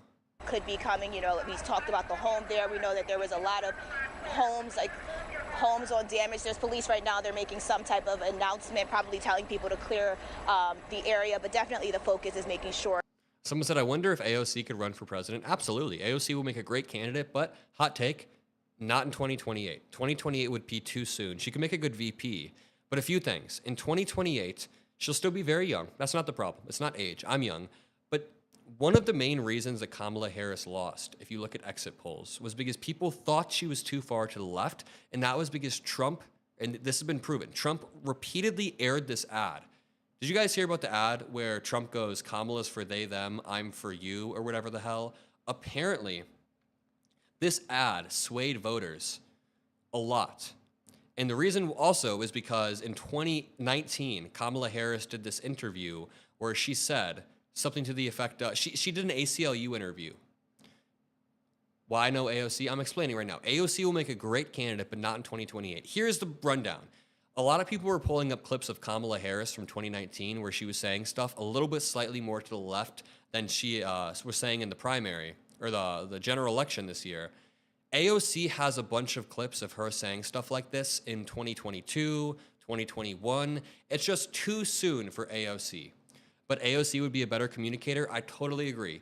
AOC is a great communicator, but we just need to give it some time. Or that people are okay and safe, and we know obviously there's the NTSB investigation, but right now, again, because of what happened in D.C., their hands are full. She was too far left and did nothing for 4 years. Kamala Harris was not too far left. There was a perception of her being too far left. Also, what do you mean she did nothing for 4 years? She had more tie-breaking votes than any other vice president in American history. And if you're a Trump supporter, I'd love to ask you, like, name one single policy that Trump passed. Name one policy he passed through Congress.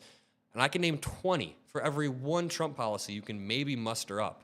Jackal said, Trump has been in charge for over a week, but it feels like 6 months already. Hi from the other side of the planet, Australia. What's up? From Dearborn and State Street, we support Pritzker at the helm for Illinois. Yep, I live in Illinois. I live in Chicago. I'd love to get Pritzker on the show. It'll happen. But they are continuing to investigate. I'd like to know what that announcement was, to be honest. Also, while I have everybody here, I'd like to issue something really quickly. If you guys live in the Midwest, listen up closely. If you guys live in the Midwest, if you guys live in the Midwest, meaning Illinois, if you live in Indiana, Michigan, Wisconsin, Iowa, wherever you live, if you live in the Midwest, and you want to come on my new show that I'm starting, we are building a studio, then email askmockler@gmail.com, but only email askmockler@gmail.com if you want to be on the show. Not just you, but if you have a Trump-supporting family member, like a daughter, a son, an uncle, somebody in your family who you disagree with, and you want to have a cordial, respectful debate. Indiana here, Kansas, yeah, if you live in the area, Minnesota, California, we are building a studio in Chicago with the help of Midas Touch. If you live in the Midwest, you can come on the show. The launch episode is going to be MAGA father debates liberal daughter. One more time, MAGA father debates liberal daughter. It'll be a great show. We could even flip it over. We can do liberal mother debates MAGA son, or whatever combination.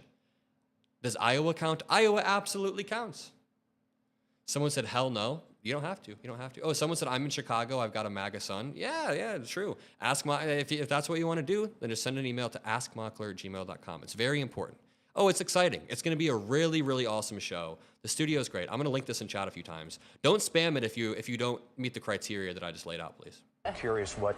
I think that they were saying for people to clear the area, so you can see that if you want to just show Mark, you can see that officers are coming over because people want to. Someone said, I live in the Midwest. I've got a MAGA son. Yeah, shoot me an email. People are, avoiding the area. This shopping center over here, this is a store. They're an electronics store, and they're making sure people stay out of there because there's been people trying to navigate this entire Northeast Philadelphia area. So that's been one of the main jobs also of the police out here is just making sure people stay as far as possible. Sounds like Dr. Phil. Less drama than Dr. Phil. Dr. Phil's a little bit of a... Cheyenne. Are folks allowed to be in there? Are they evacuated? What's the situation with that since it's so close to the crash site? There are some people that are actually still in their homes. So I'm working to see if there is an exact evacuation order, but we have not received any. And because I was walking through right here, but if you look, you see officers right there walking towards those homes, the back of the homes. I'm not sure exactly what they are going to, but they could possibly be going to, maybe get some people out of their homes. But we definitely see them working in this back alleyway area, and this is the first time that I have seen them focus over here. And also, if you look towards me, there's some firefighters that are working right here. So it does seem like some of the work is being brought towards this direction. So we'll definitely work to try to figure out. But we did just see those police officers walk towards the back of those homes. So possibly there could be some evacuations or just checking to make sure that people who live so close by are okay. You have to almost go door to door. Right. Wait, let's pull up this stream. Now that I have so many of you here, how have you guys been feeling? First week of the Trump admin. Let me know. We love you, Adam. Thank you, Big Yellow Girl. Oh, I already opened that one. Trump has been in charge for a week, but it's felt like 6 months. I totally agree. It's felt like 9 months, like a full pregnancy could have gone down here. Let's read some of these. Hate it, doing badly, dead inside, concerned, depressed, exhausted, upset. Here's the thing. It's upsetting. It is incredibly upsetting. You know what the big gut punch was, honestly? When Trump, like the inauguration day was, of course, a gut punch. But after all of that, when I went to chill down for the night, I see that Trump pardoned 1,500 January 6th insurrectionists. Lord have mercy. That one was a gut punch because, like, these people, you guys have read the stories lately. There's been like 5 people that have either gotten arrested or gotten in a fight with a cop and got shot and killed, or solicited sexual images from a child, or was caught with an illegal gun. Like, geez, these people. And apparently other countries are emptying the prisons. Yep. Someone says that. Oh, just tuned in. What's happening? Okay, just to run you down, since you're asking. 2 days ago, there was a plane crash in D.C. Today, there was another plane crash. And domestic domestic crashes that end in fatalities, very, very rare, especially in the United States, especially when the flight is domestic. And we've seen 2 in a few days. We do not know what happened tonight. Let me reiterate. We do not know what happened tonight. But it would be irresponsible not to point out that Trump has spent the past week stripping away aviation protection, stripping away certain agencies that are supposed to keep our skies safe, and also firing the heads of the TSA, firing the heads of the FAA. Yep. It is fair to point it out. Like you said, I agree that it's fair to point that out. Quick, with limited information. Yeah, did anything change over the past week with our aviation laws? Think about it. How do I feel? Remember that lady that screamed in the first Trump term? Yeah, she was right. Yes. The right likes to meme on her a lot. But she was right. This person was right. You guys remember this meme? She was right the whole time. And here's the thing. Here's the thing. They keep saying that the left is melting down after the election. They keep saying the left is melting down after the election, when that could not be farther from the truth. After the 2020 election, right-wingers were pissing and crying and puking all over because they thought the election was stolen. And we didn't do that. Kamala Harris rose her hand up and certified her own loss. No, but I do feel that she was right. This person was right the whole time. And also, this is one person. This was one liberal back in 2016. Every MAGA conservative had this reaction in 2020. And so what we want to do right now is head back out to Fox 29. This is not true, Generation X. Oh, Generation X. You should hop on stream.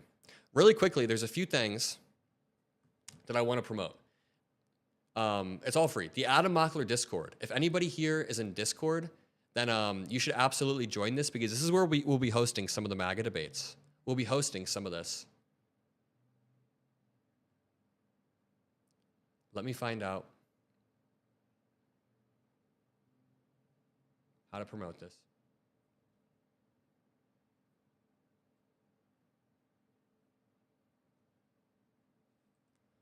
Join the Discord.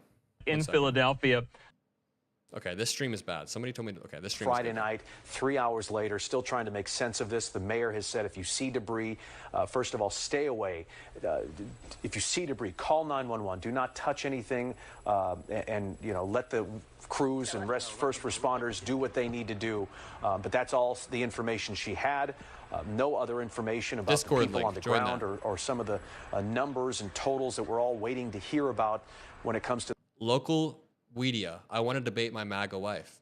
If you fit the criteria, if you live around the Midwest, even if you don't, if you're interested in this show or talking to your MAGA family member, or if you have a MAGA family member you'd like to see me talk to in the Midwest in a very respectful way, you guys have seen me at the MAGA rallies, and let me know. To the people on the ground who were affected by this disaster, the weather appears to be deteriorating right now. Rain continues to fall as crews try to piece this together. They've got a huge area of Cotman Avenue and Roosevelt Mall and many other areas all cordoned off, discouraging anybody from trying to come and see what's going on. Any looky-loos getting any ideas to come see what's up, don't even try it. There are people who live in this area who may need another place to stay tonight and beyond. There's a whole line of row homes on the right of your screen. As firefighters take this gurney, I don't believe there's a victim on it. Can you hear me? It's just equipment as these firefighters move by. Just equipment on the gurney. I wish you would talk to my brother. He's total MAGA. If you guys live in the Midwest and you think someone would be interested, it's definitely possible. This is Cheyenne Corinne's camera. And so crews are just kind of making their way through and still probably looking for anybody who needs. Oh, yeah, let's check out what MAGA's saying. Needs help. The mayor was the only one who spoke at a press conference, I want to say about 30 minutes ago. Let's go back to Mayor Sherelle Parker as she addressed the media. I want to go through some basic facts about what we know for certain right now. An aircraft went down in the vicinity of Roosevelt Mall on Cotman Avenue. This occurred. Someone said a plane just crashed in Philadelphia. Please stay calm while Donald Trump figures out which minority group to blame for this. Shortly after 6 p.m. this evening. As of right now, we have no reports on the number of fatalities. And that's all she had. And otherwise, stay away. We're doing our jobs, and we'll update you, she says, a little bit later. And so now we wait, hopefully in the next few minutes, to hear from Governor Josh Shapiro, who will brief us as well. He's been briefed by federal agencies, state representatives. He's been in touch with Senator Fetterman. I mean, all the elected. I love sharing a country with idiots sometimes. I love sharing a country with idiots. This dude, Chris Randolph, whose bio says USA first, dad life, God-fearing, gun-toting patriot, fighting liberal propaganda. He said, carnage in Northeast Philly as a small plane crashes and explodes into a mall. He asks, is this the byproduct of DEI, terrorists, or just a terrible accident? What a shameless dude. What a shameless human being. Oh shit, what the fuck? Sorry. What a shameless human being. I love sharing a country with idiots. Officials in this area have released statements saying that their hearts are with the victims and the first responders. And I think that's how we all feel tonight, thinking of the victims, thinking of these first responders who are doing everything humanly possible to help people. I've seen a few reports like this, but Fred Wellman, Midas Touch contributor, just said, he posted this from the Alt National Park Service. Listen to this. Elon Musk's staff has been caught installing hard drives inside the Office of Personnel Management, the OPM, the Treasury Department, and the General Services Administration. His staff encountered resistance when demanding that Treasury officials grant access to systems managing the flow of more than $6 trillion annually to programs like Social Security and Medicare. Tensions escalated when Musk's aides were discovered at OPM accessing systems, including a vast database known as the Enterprise Human Resources Integration, which contains sensitive information such as birthdays, social security numbers, performance appraisals, home addresses, pay grades. I've seen similar reports from Associated Press. In response to employees speaking out, Musk's aides locked civil servants out of computer systems and offices with reports of personal items being searched. You guys get what I mean when I say, like, Democrats need to be screaming about this. I've already made a video about it. You guys can check that out after the stream, but Democrats need to be, and people like AOC absolutely are. People like AOC are doing a good job messaging. This isn't about AOC. Who else has done a good job? Newsom's been pretty great. Newsom's been a good messenger. But, like, broadly, here's the thing. Trump intentionally appointed a bunch of people around him who are TV stars. He plucked them right off TV. And you guys know this. Pete Hegseth, right off TV. Dr. Oz, right off TV.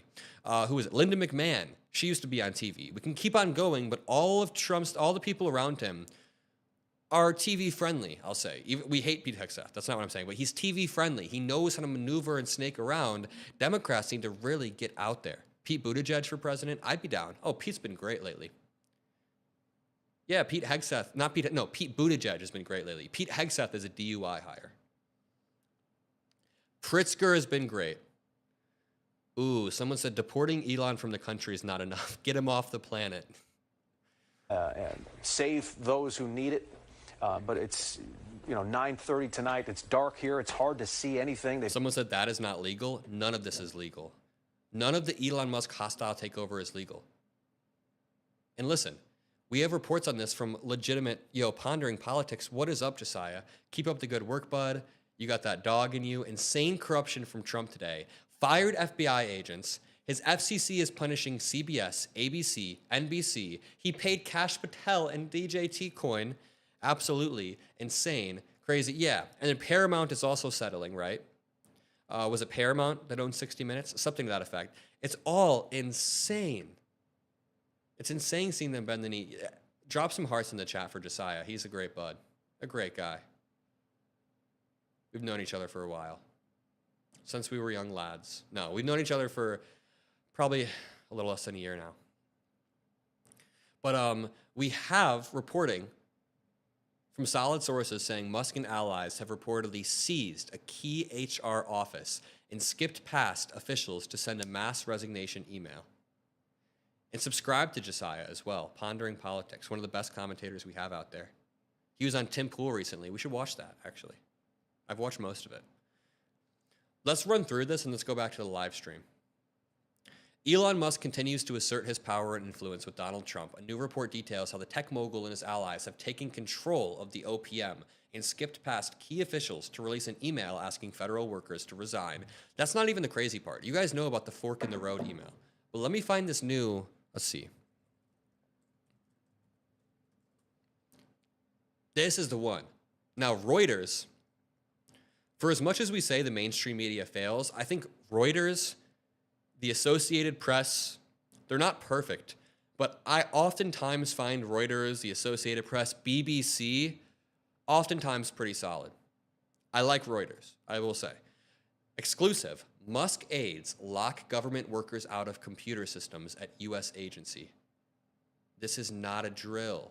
It's not a drill. Aides to Elon Musk charged with running the U.S. government have locked career servants, civil servants out of computer systems that contain the personal data of millions of federal employees. One more time. Locked them out of systems that contain the personal data, including addresses, SSNs, all of this.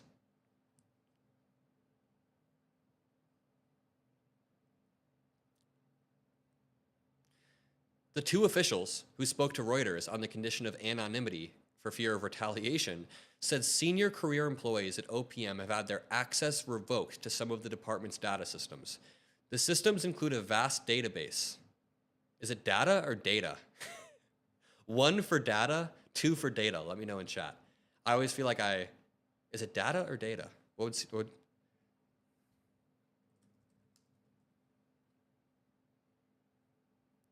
does the data tell us? You mean, what does the data tell? Okay, we can't get sidetracked. I'm sorry. Oh, you guys are 3? What's 3? All right, we're going with data.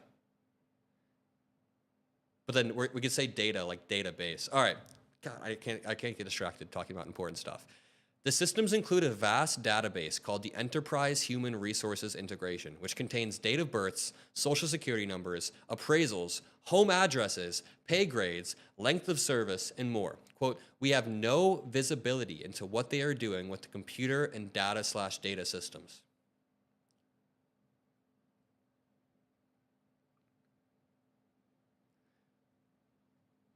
Tomato or tomato? Yeah, I mean, I've never heard anyone say tomato, to be honest. I would probably bully them if they did. Not actually, but officials affected by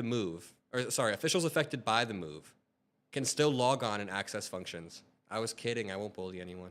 Potato, potato. Data. Both pronunciations are correct. All right. Musk, OPM, representatives in the new team did not immediately respond, but this is the wild part. Listen to this. Sofa beds have been installed so the team can work around the clock. Sofa beds have been installed so the team can work around the clock.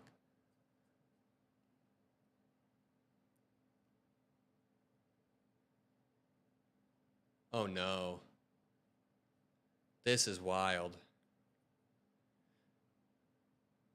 The Pentagon has informed its resident press corps that NBC, New York Times, NPR, and Politico will rotate out of the building to give space to New York Post, not New York Times, New York Post, the right wing. Oh God, it's so bad. Breitbart, oh no. OANN, and HuffPost. Is HuffPost explicitly right wing? I thought it just kind of like lowbrow news. I don't know. Breitbart, OANN, New York Post, and HuffPost will now be rotating out with NBC, Politico. Someone said we're cooked as fuck. Yeah, we are. We're not entirely cooked. I mean, we're pushing back. We're doing a good job of pushing back. Everybody in here has been doing a good job of we're like a little army now. If it's an information war, then we have an army. And we gotta be fighting constantly. And it's getting tiring, but we're starting to get a really good grasp on how to push back, how to rapid respond to these things. But yo, let's go back to this story about Elon Musk. Quote, it feels like a hostile takeover, one of the employees said. We are a little bit cooked. Just a tiny bit. HuffPost is left-wing. I think HuffPost just covers whatever they can. HuffPost is, someone else said right-wing. I think Huffington Post is just kind of like, it kind of reminds me of like TMZ type news, no? Where it's just like, Tim Gora said, I live in Maine and was almost a victim of the shooting in 2023. Wow.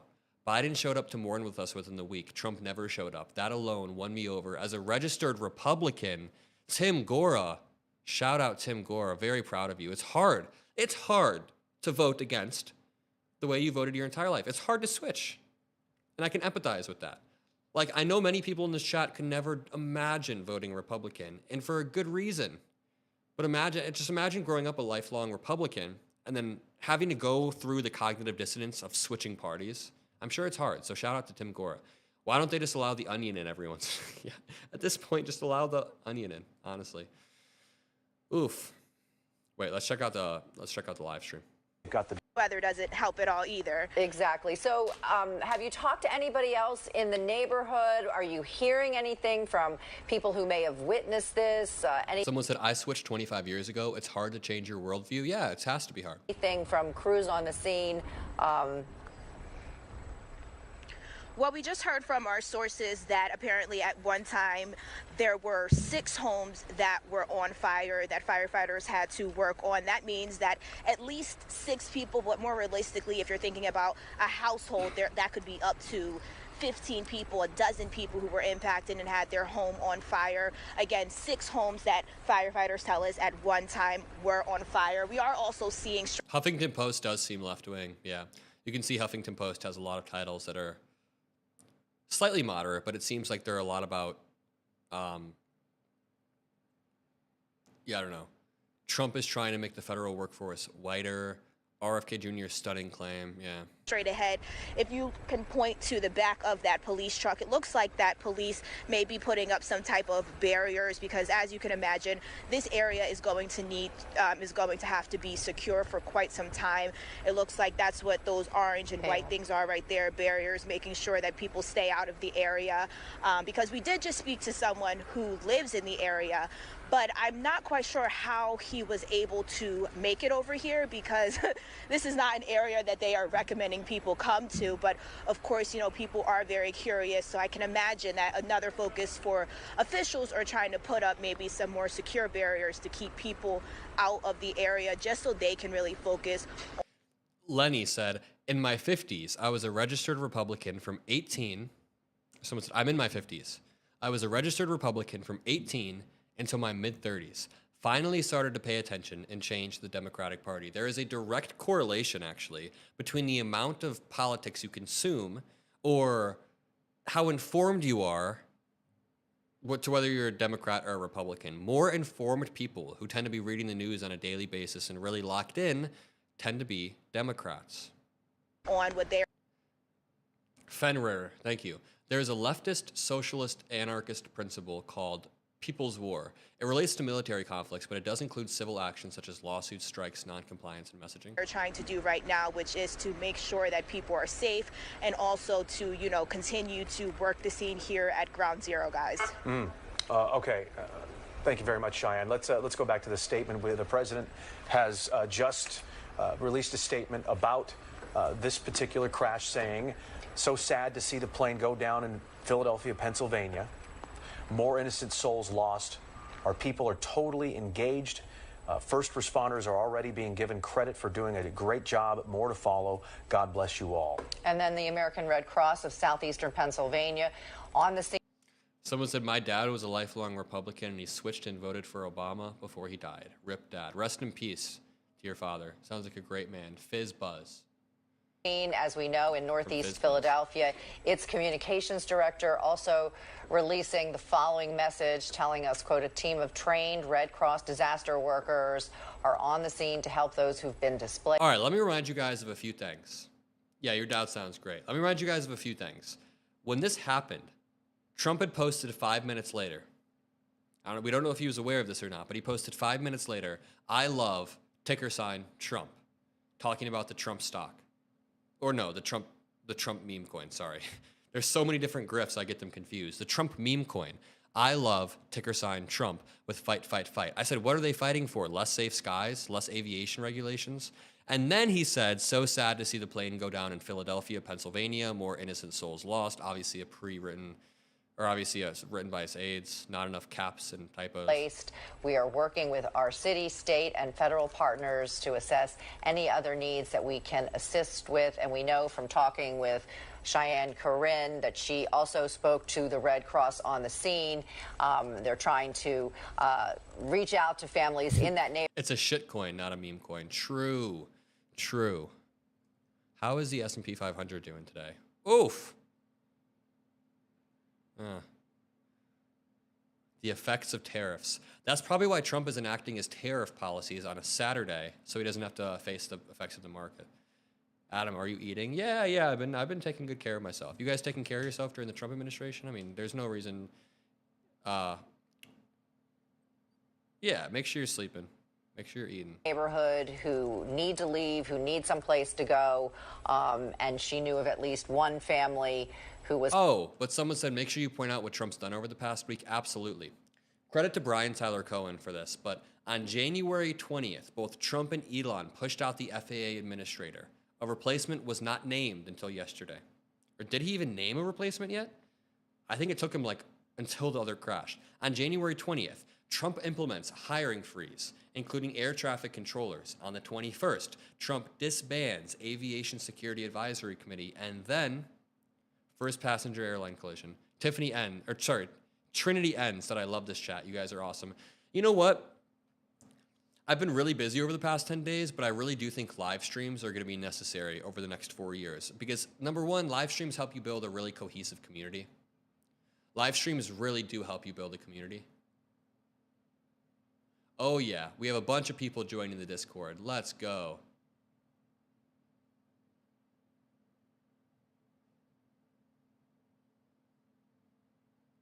Hell yeah. Thank you guys for joining the Discord. This is great. See, yeah, I think these live streams will be necessary to build a community.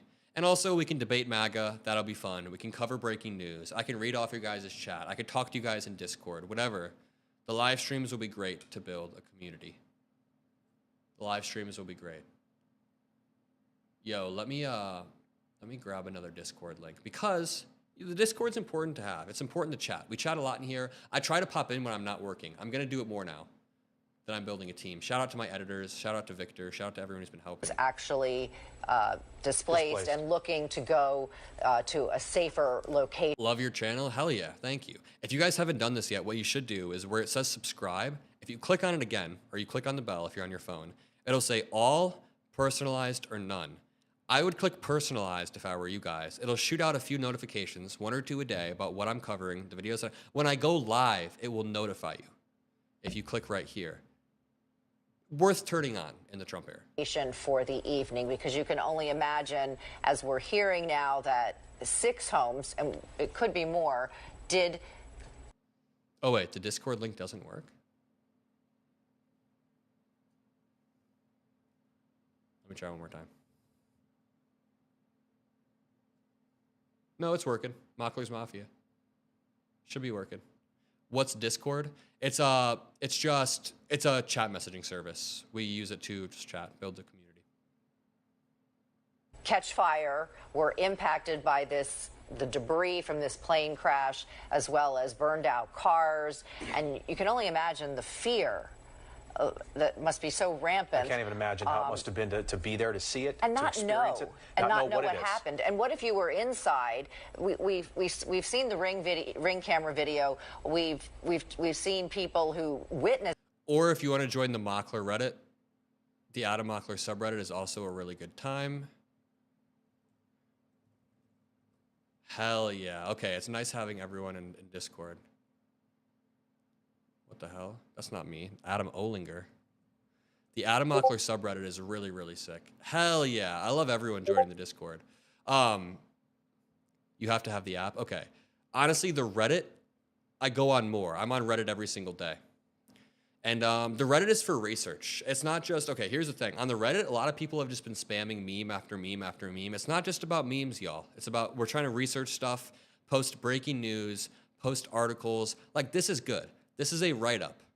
This is a write-up on just like MAGA voters and what they're doing. Write about your personal experiences. Write about your family members. This is a good post. Senior U.S. official to exit after rift with Musk. Mainstream media lies by omission. A lot of good posts here. A lot of good posts. And the memes are fine too.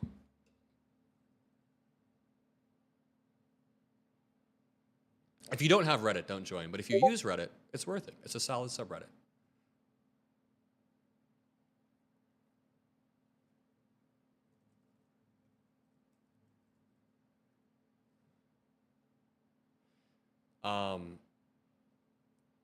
Tariffs tomorrow. Good Foods in the Discord said tariffs tomorrow.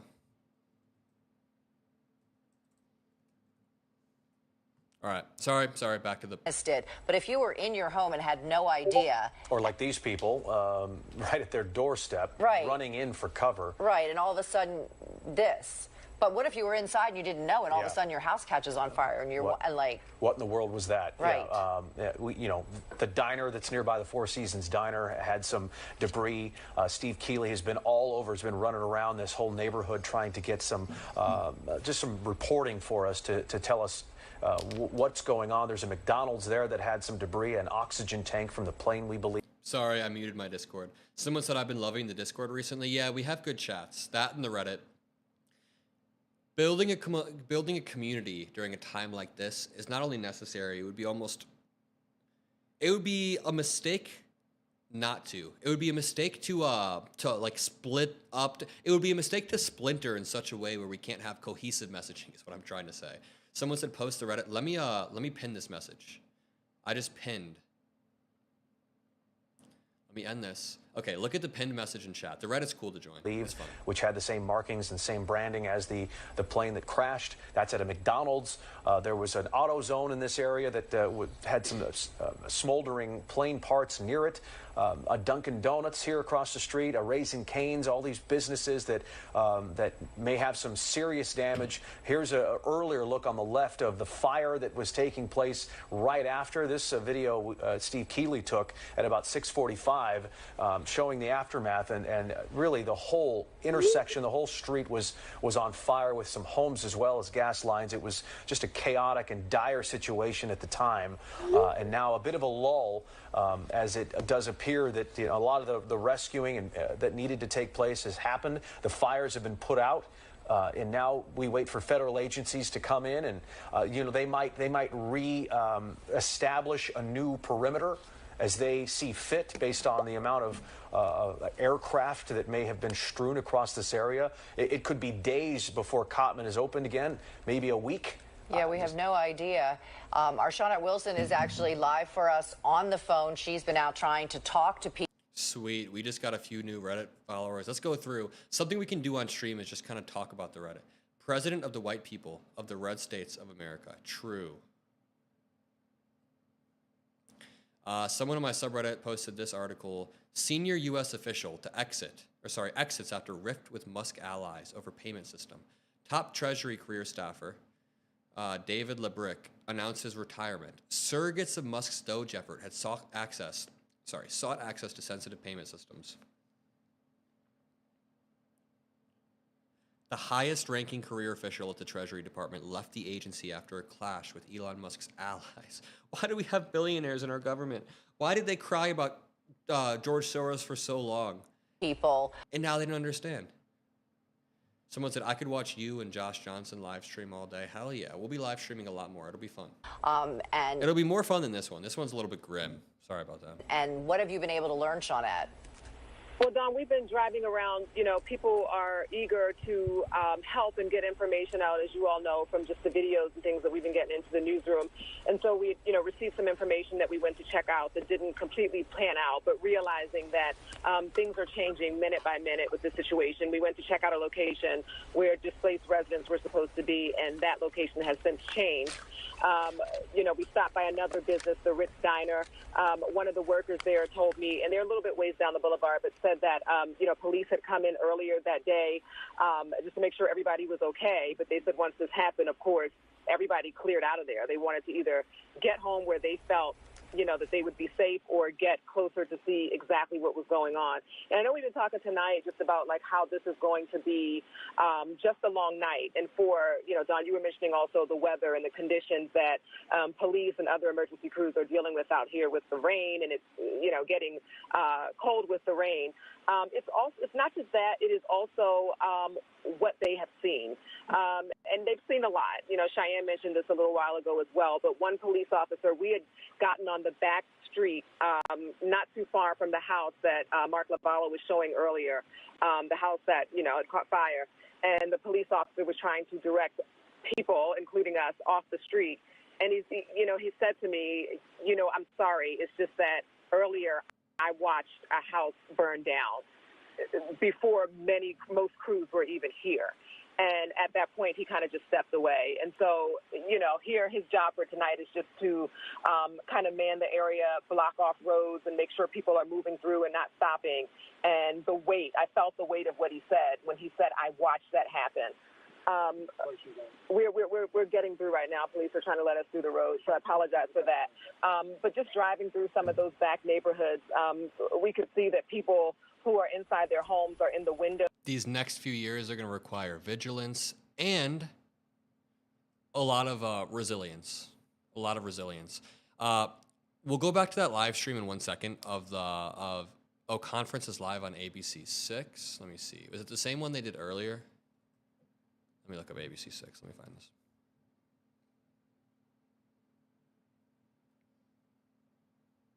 Congressman Evans, Boyle, and Scanlon, our congressional delegation. A special thank you to each of you for your support. I also need to affirm that locally here, Senator Joe Picozzi, Rep. Solomon, Reps. Nielsen, Doherty, who represents this area, and Bellman, Commissioner Dealey, and Council Member Driscoll was present. If there was ever a time when we needed to affirm what the One Philly philosophy means, the time is now, and I'm very proud about how our federal, state, and all of our local partners are working hard to deal with this tragedy. I now want to turn it over to our governor and to say thank you, Governor, for your support and being here with us this evening. Thank you, Mayor. Thank you. The mayor preaches about One Philly.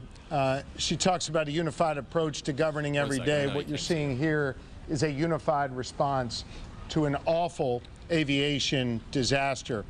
For as awful as that aviation disaster was, tonight we also saw the best of Philly. We saw neighbor helping neighbor.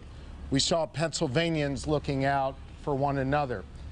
I want to reaffirm the comments the mayor said about all of the different agencies working together, and I want to especially thank and salute Philly Fire and Philly Police, who did an extraordinary job this evening. We know that there will be loss in this region, and we want to offer our thoughts and our serious prayers for those who are grieving at this moment. The mayor knows, and I want you all to know, that the Commonwealth of Pennsylvania stands firmly with our partners in the city. We have, at the request of Commissioner Bethel, 45 state troopers who are on the ground right here in Northeast Philly. We have 25 members of our PennDOT team who are here right now. We have members of the Pennsylvania Emergency Management Authority who are here, including our director, Randy Padfield, who joins me behind here. We also have members of DEP, the Department of Environmental Protection, who are here to make sure that any hazardous materials are addressed. And as you heard the mayor reference, we're joined by several state representatives and senators. I want to thank them. They will make sure that whatever is needed for this community gets to this community. I also spoke earlier this evening with the United States Secretary of Transportation, Secretary Duffy, who offered his full support to Northeast Philly. And as the mayor alluded to, he has dispatched 4 members of the FAA to Philly, and there are 4 members of NTSB on their way as well. We have all the resources that we need. And again, as the mayor always says, One Philly, we are unified in our approach to deal with this emergency. And again, I'll just end by sharing my prayers, the prayers of my wife, Lori, our First Lady, and on behalf of 13 million Pennsylvanians, we are all here for Northeast Philly tonight in this very, very difficult moment. Thank you, Mayor. Thank you all. When we have additional information to report, we will come back and give another briefing.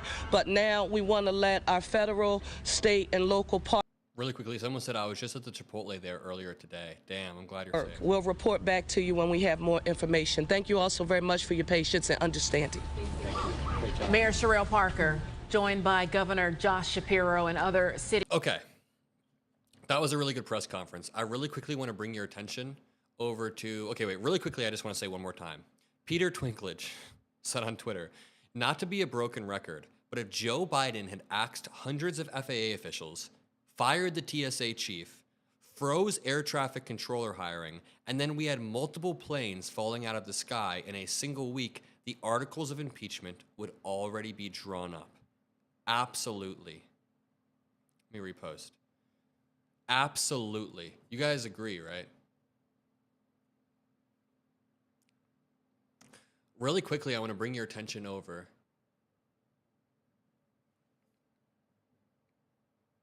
to this. 1 second. So Tulsi Gabbard got grilled during her Senate confirmation hearings yesterday. And this is an insanely good clip that we need to watch because it really shows you the stakes. Someone said real. Yeah, yeah. Don't call me Shirley. Watch this clip, y'all. I don't know if you've seen this one, but I want to talk to you guys about this clip because it is wild. Tulsi Gabbard basically gets outed for saying disgusting stuff about Russia. February 23rd, 2022, at the very moment that Russian tanks were rolling across the peaceful border of Ukraine for the first time, you tweeted at 11:30 p.m. your time, "This war and suffering could have easily been avoided if Biden administration / NATO had simply acknowledged Russia's legitimate security concerns regarding Ukraine's becoming a member of NATO." Did you say that, yes or no? I believe you're reading my tweet, Senator. Yeah. By the way, this is a candidate for our next Director of National Intelligence. Why does Tulsi Gabbard look like a villain from a movie? Like if you made a villain from a movie, it would look like this. I'm sorry, not the typecast. There's nothing wrong with how I used to have highlights in my hair too. You know what I mean, right? Okay, really quickly. This is a pro-Russia argument that she gave. The idea that the onus falls on NATO and the United States for Ukraine getting invaded, that is a Russian talking point. Cruella. Let me see. True. Wait, which version of Cruella? Like the Emma Stone one? True. I see it. Yes is the answer. A few months later, you said on your podcast, and I quoted it, quote, "But this regime change war against Russia that the U.S. and NATO are waging via their proxy in Ukraine didn't begin when Putin invaded Ukraine. They had their eyes set on this objective long before that." Did you say that, yes or no? I believe you're reading my tweet. Thank There's you. a lot the answer more. is yes. You're quoting a podcast that provided much more I'm happy to have a context. conversation with the chairman about whether I'm taking anything out of context. I don't think I am. And your answer is yes.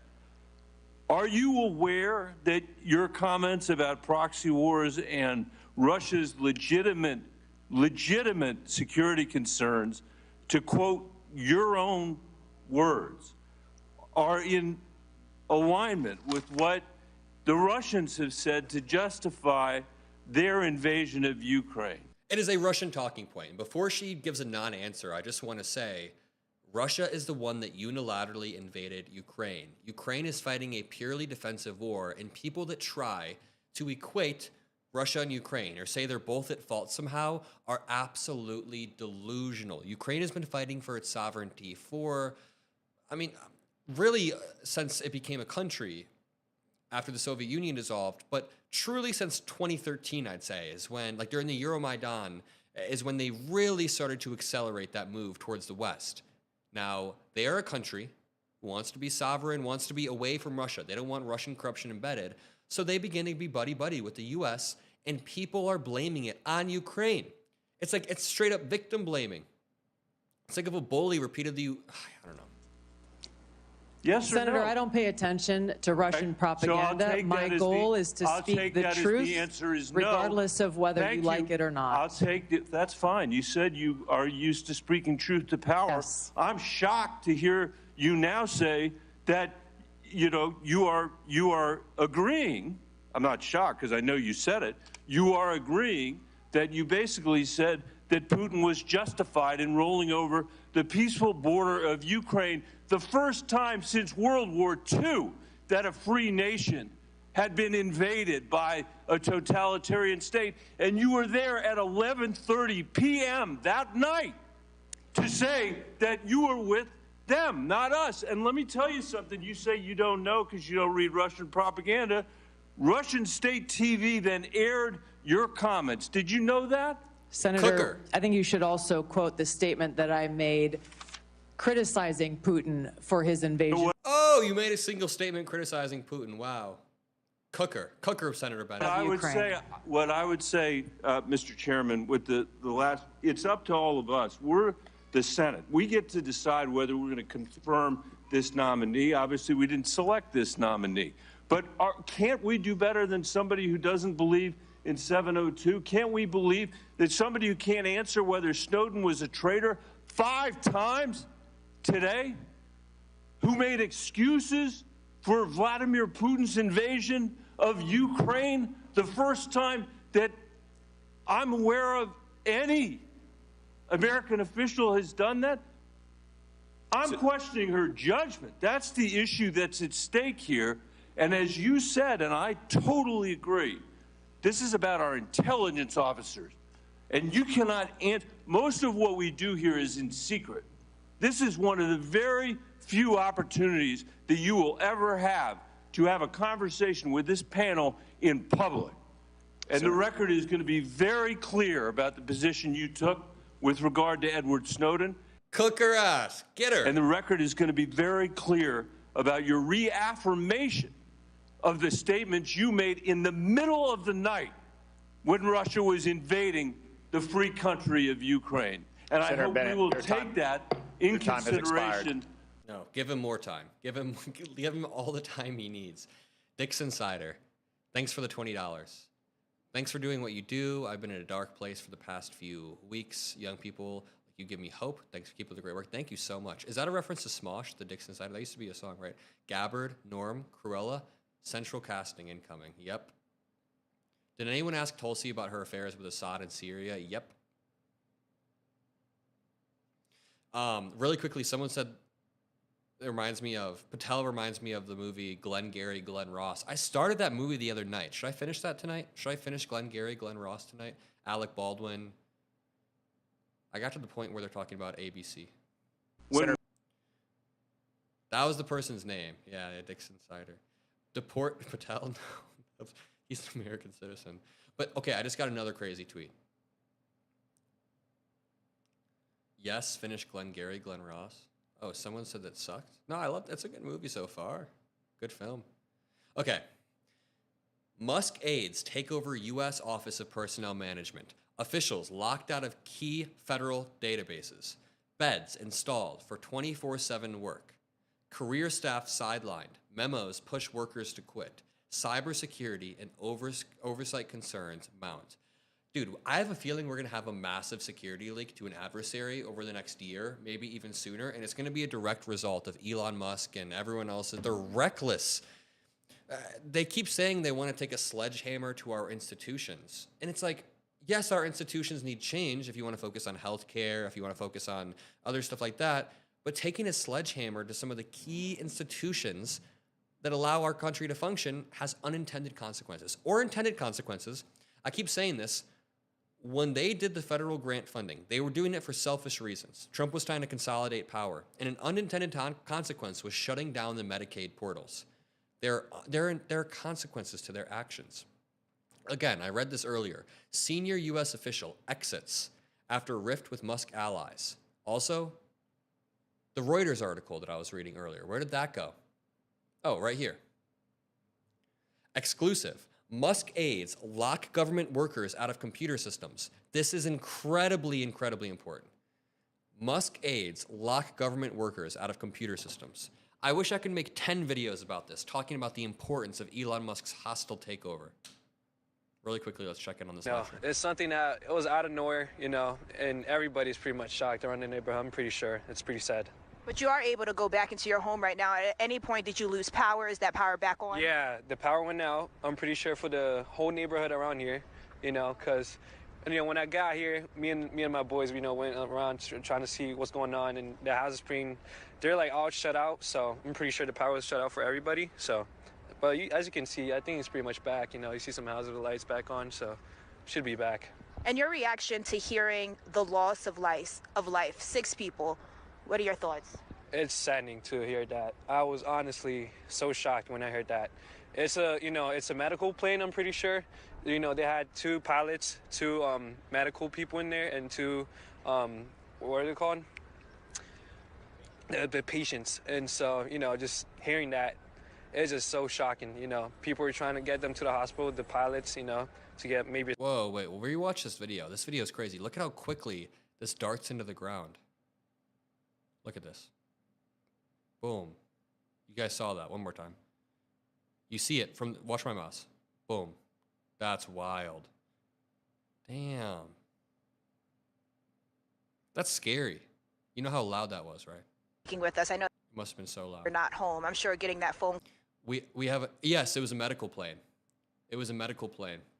Someone said we have a drug addict in the White House. We have somebody, maybe not a drug addict. Well, I'm sure there is somewhere, but we have somebody with multiple personality disorders as our president. Like, I think that's safe to say. He's a pathological liar. He's got a narcissistic personality disorder, and he's addicted to the cameras. I saw this tweet the other day that I thought was really good. It was like, Trump essentially acts like any other addict. If you've ever had any addicts in your family, they don't care about the consequences. They only care about getting their fix. And Trump's addiction to the cameras, to the attention. So Trump doesn't care. Trump doesn't care what the consequences are, the lies he tells. He's addicted to the cameras. So for example, if there's a drug addict, they will have no problem stealing money from their family members if they are itching for a fix. They don't care about the consequences. They don't care who they name one lie. Is this a Trump supporter? I can name 100 lies Trump has told. If you want to go back a few years, Trump told massive lies about widespread election fraud, saying that tens of thousands, hundreds of thousands of dead people voted. That wasn't true. They did risk-limiting audits, and there were 3 dead voters in Georgia, and they remedied those. Trump lied the other day about DEI. He blamed it on Biden. He blamed it on Obama. He lied about the policies that Biden put in place when they were actually policies that Trump put in place. He also said that he removed DEI policies when he didn't. And this is from the past week. He tells so many lies, I don't even know where to start. Call from your mother who was home at the time was that. Really quickly, sorry. Thanks for doing what you do. Hell yeah. Thank you guys for being here. Bobtail Trucker, thank you. Someone said this is a fun stream. I hope so. I think we're going to be doing more streams. And I feel like streams allow me to show my personality more, or just joke around, or be off the cuff. Like, for example, we can look up a picture of Cruella and just see what she looks like to joke about it. During my videos, it's a little bit more serious, right? I'm a little bit more serious and straightforward because I'm trying to report the news. Definitely frightening. And just this happening right here in your community, as you said, this is just not something that people expect to happen. A Friday evening, people. I'm waiting for Adam to give a reason why people lie. I mean, it depends. If you're talking about Trump, he does it to consolidate power. He does it because he needs his fix of attention. He does it because he's shameless. He doesn't care about lying. I mean, Roy Cohn, we should do a research stream about Roy Cohn. Roy Cohn taught him about 40 years ago, always lie. Or not, sorry, it wasn't even that. It was deflect. What was the Roy Cohn saying? Anyone know? Deny, deny, deny. All about the fight, and deflect. Never admit defeat. The Roy Cohn playbook. I can't remember the exact phrase. Or, you know. Do you expect economic collapse before the end of the year? I don't know. It's hard to make a sweeping statement like that. It's really contingent on what Trump does. If Trump actually does the tariffs on Canada and Mexico, then yeah, sure. If he does them for a day or two and then backs down, probably not. There'll probably be short-term consequences, not long-term. At this pace, if Trump just sits back and gulps and keeps Biden's economy going, then no. Biden's economy was roaring by the time he left office. It really depends on the tariffs. It's contingent on the tariffs, in my opinion. Getting off of. People are saying 100%. We can't say when. There's no 100% certainty on anything, especially an economic collapse. We're getting ready to start their week. Yeah, delay. Okay.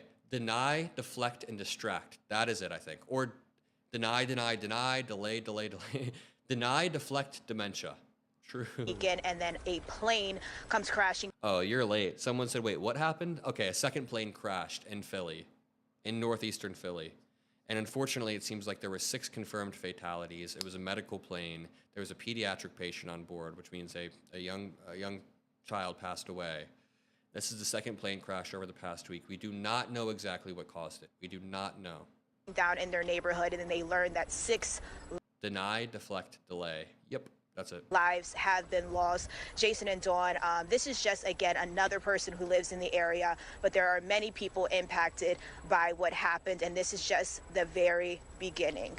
Right, and we've been talking about that all night. That man was describing just how frightening it was, and that his mother was crying, and neighbors had no idea. This is what they were looking at. They had no idea what was happening, and just how scary that is, especially with everything going on and in this country right now. Cheyenne, thank you very much. I have some information I want to pass along from the AP reporting that Shy Gold, who is a spokesperson for Jet Rescue Air Ambulance, Now he's going to stay.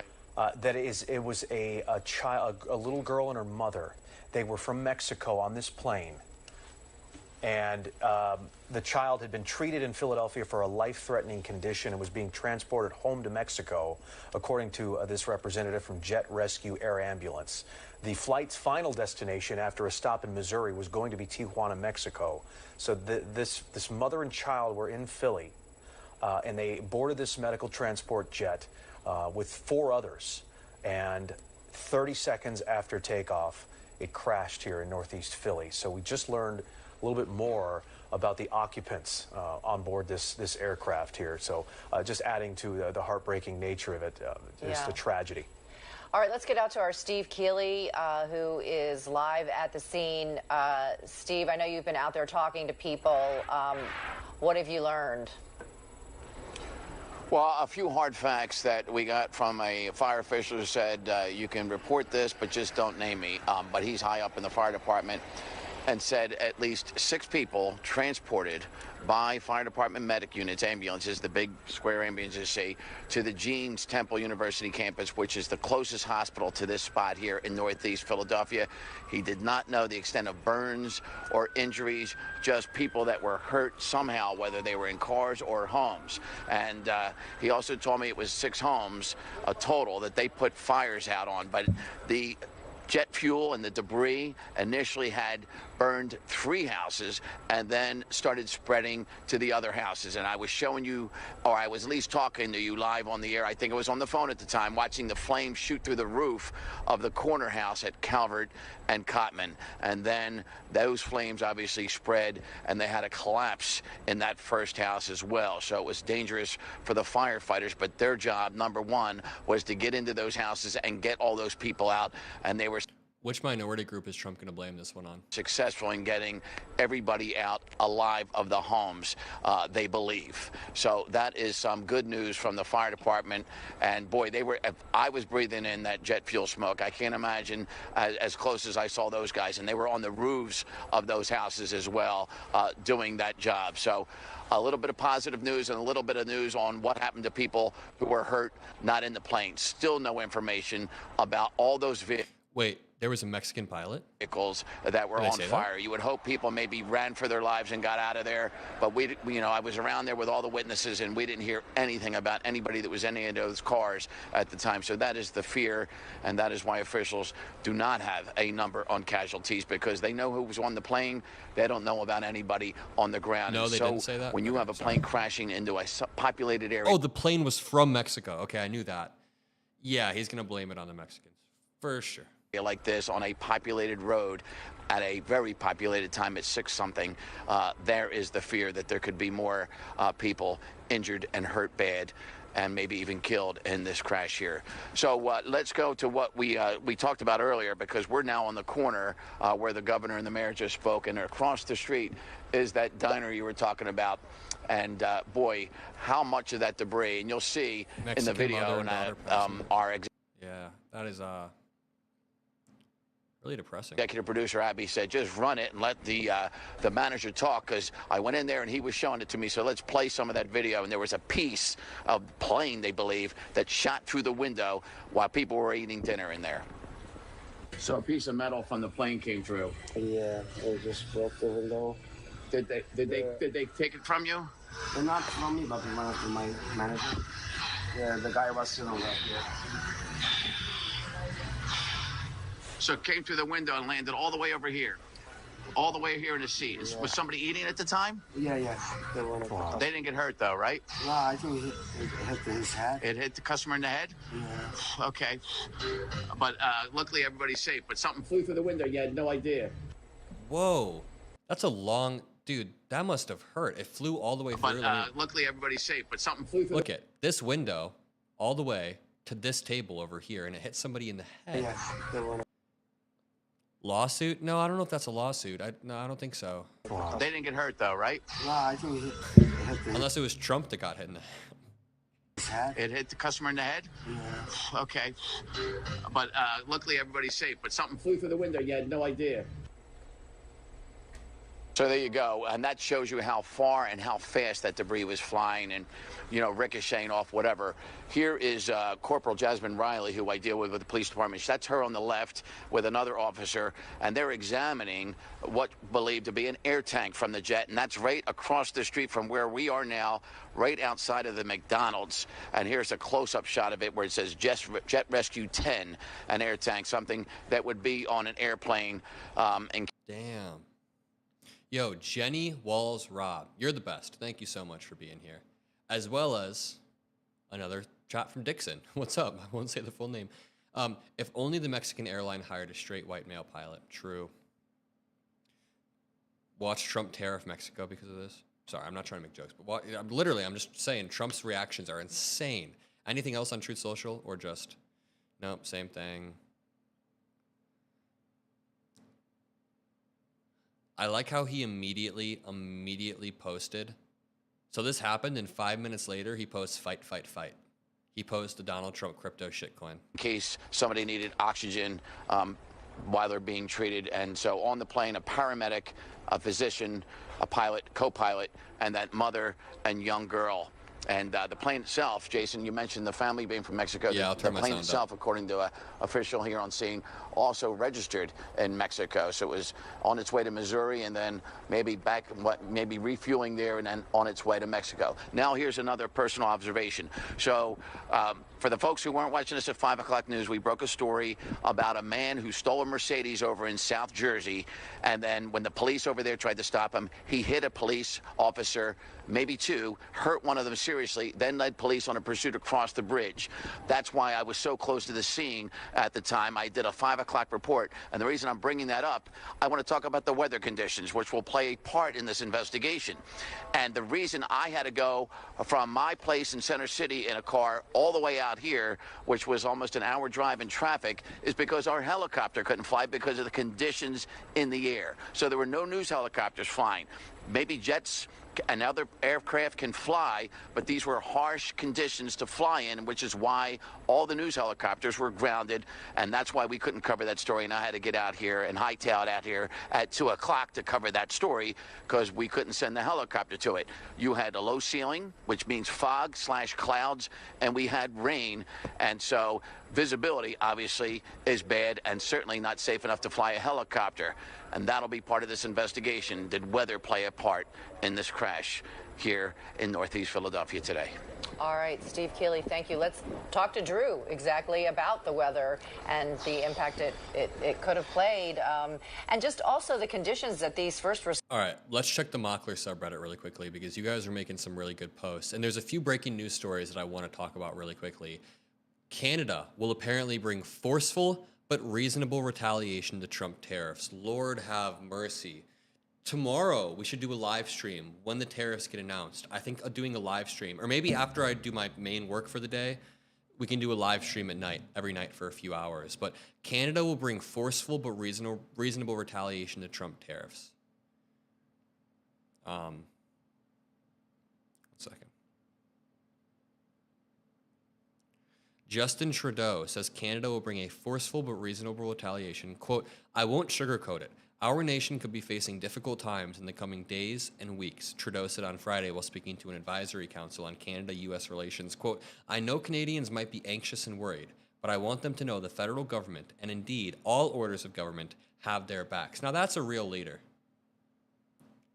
What time is the stream tomorrow? We don't know. Today I went live at about 7, so I mean the 7 o'clock stream every night. 7 CT, 7 Central Time, isn't a bad idea. After the day is over, 7 to 8 7 to 9, something like that. That should be when you guys are chilling for the day as well. It's good to have community. What's up, Nancy? What's up, Miami? Push to the limit. Middle finger. Nice to see you here, Middle. Caitlin. Yeah, I mean, tariffs will hurt red states a lot of agricultural states, but it'll hurt everybody, especially if Canada starts to put retaliatory tariffs. This dude said in 2019 or 18, trade wars are so easy to win. The White House claimed later on Friday that goods shipped from Canada and Mexico would face a 25% levy starting this weekend. Here's the thing. Trump is kind of a little bitch, so he will absolutely go back on the tariffs and then act like he took a one. Here's the plan. Let me just say right here what I think will happen. I don't know if this will actually happen. Trump will put the tariffs on. He'll get a very small concession from Canada and Mexico, like, hey, we're going to increase the Border Patrol by 5% or something. And then he'll remove the tariffs and say that he won, that he bested Trudeau. It's all about the optics, not about what he actually achieves. You guys know that. Thank you for the donation, Rad. What a rad person. Hillary adjusted her thermostat, which caused a crash. Yeah, have we thought about Benghazi or the emails? Maybe. Sorry. Damn. Okay, let's go to the Mockler subreddit. Let's see what's up here. Someone said, Louisiana woman indicted for receiving abortion pill for her daughter via mail. Louisiana mother indicted for giving minor abortion pills. Yo. Both a Louisiana mother and a New York doctor have been indicted for allegedly providing abortion medication to a minor in what's believed to be the first case of its kind in the country seeking to criminalize the provision of abortion medication obtained through the mail. Lord have mercy. They handed down the indictments Friday for Dr. Margaret Carpenter and Nightingale Medical and the minor's mother. Both are charged with knowingly causing an abortion. I'm sorry, is that supposed to be a crime? This is a Blue MAGA stream. Nick, my Discord link will be there in a second if you want to talk about what lies have we said throughout this entire stream. Is there anything that we've lied about other than honestly just going through the news? I've been reading articles from Reuters. There's nothing we've even said. Let's continue going through this. Is Trump doing this? The government travel page was just updated to exclude trans, queer, and intersex people. The old page read, LGBTQI+ travelers can face special challenges abroad. Laws and attitudes in some countries may affect travel and safety and ease of travel. That's true. And the new page reads, LGB travelers. So they excluded the T, Q, and I. This just happened within the past hour. That is wild. By the way, this is all on the Adam Mockler subreddit. I just made some. What's the Discord? Oh, sorry. Let me link the Discord. My bad.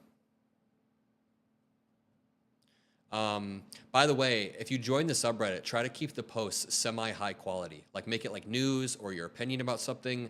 The other day, somebody spammed about 20 to 30 memes overnight. And I was like, yes, I love memes, but at some point, we've got to be talking about real stuff.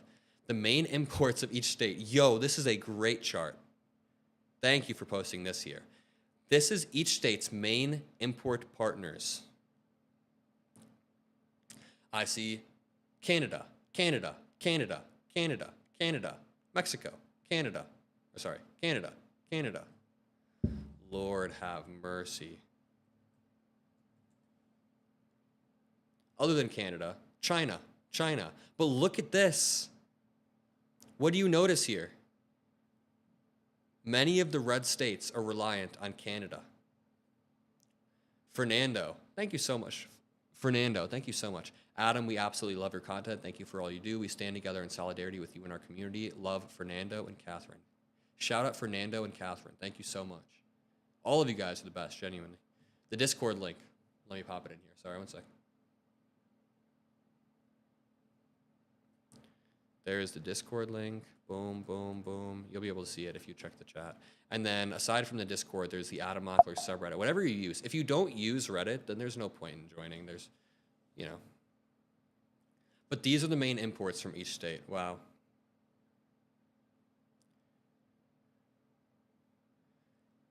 Adam, please check out the Washington Post article. Trump launched the air traffic diversity program he now decries. Let me look up this article. Also, flashback to a simpler time. I used to go to these MAGA rallies, and this guy, people get mad when I say this, he was a very nice guy. Yes, he holds some backwards views, but very nice guy. Very lovely guy. He said I could have been his grandson, basically. I mean, yeah. But there's me. You know what I did for this video? Have you guys seen my video where I go to a MAGA rally in dark Brandon gear? Because, yeah, the dark Brandon gear. Because, in Ukraine, so here's the thing. Let me pull up this video in 1 second. And then we'll talk about the diversity thing. But I went to a MAGA rally. He's a fellow American. Yeah, I think there's a lot of demonization that goes on. Like, people in my comments will be like, maggots need to stay away and stop being so violent. It's like, okay, yes, they have some crazy beliefs, but at the same time, it's like many of the people I talk to are like my grandparents, it feels like. And maybe if I were a black American, it wouldn't be as simple. Or if I were a minority of any kind.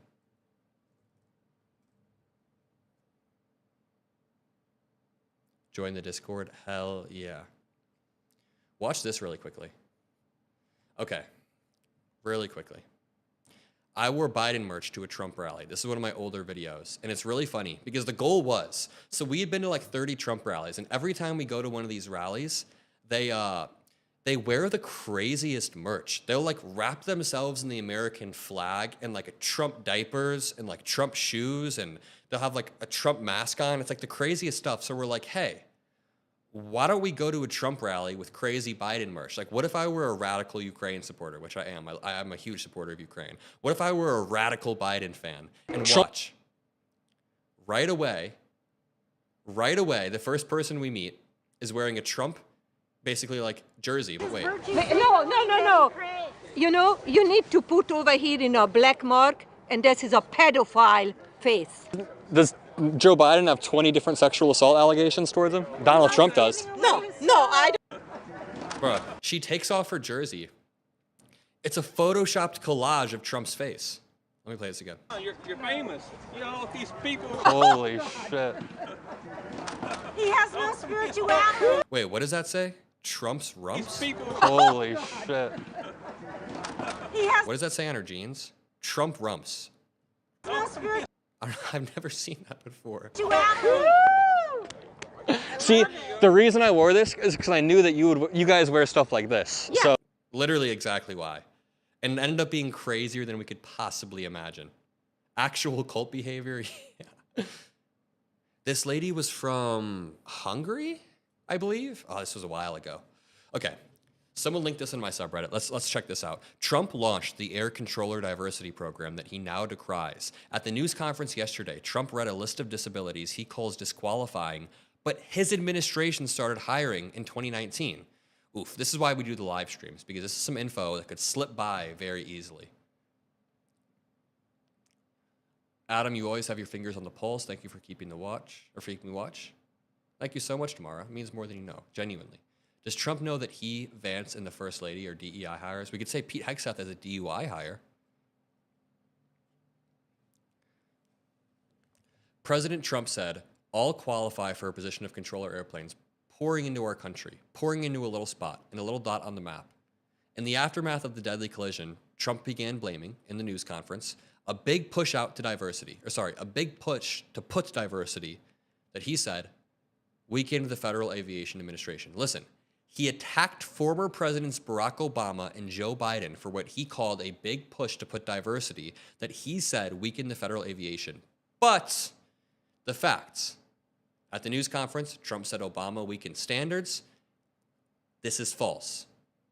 In his first term, Trump was the one that left the standards unchanged. In fact, Trump added an extra policy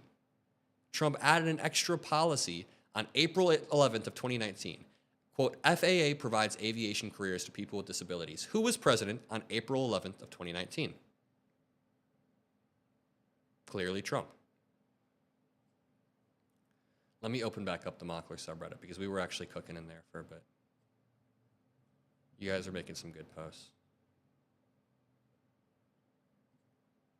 Adam, you were so needed at this hour. Shadow North, thank you so much. You know, I haven't seen you in a while. I miss doing the live streams. We've got a really tight community. E. Johnson, what's up? How you doing? GLD, thank you so much. Someone said I'm having fun with this live stream. Hell yeah. No, that actually makes me really happy. I'm glad that we can have a community of some sort. The comments on MSNBC comment section is disturbing. They want Kash Patel confirmed. Oh, Lord. Someone said this shouldn't be controversial. I feel Patel, Gabbard, and RFK Jr. are just what the country needs to make America great again. Yeah, maybe if you're Russian, maybe if you're typing in Moscow right now, then they'll make America great again. Yikes. CDC website going down by end of day. Is this true? I am reaching out to provide you with some updates. We are being told the CDC website is scheduled to go down by end of day today. I'm not sure where this is coming from. I'm not sure. I don't see any. Let me look this up.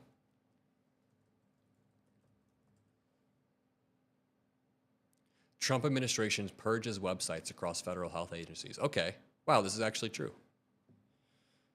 Don't stress, protest. Yep. Part of protesting is the information war. A government is just a corporation. Elon Musk is taking control of the inner workings of the U.S. government.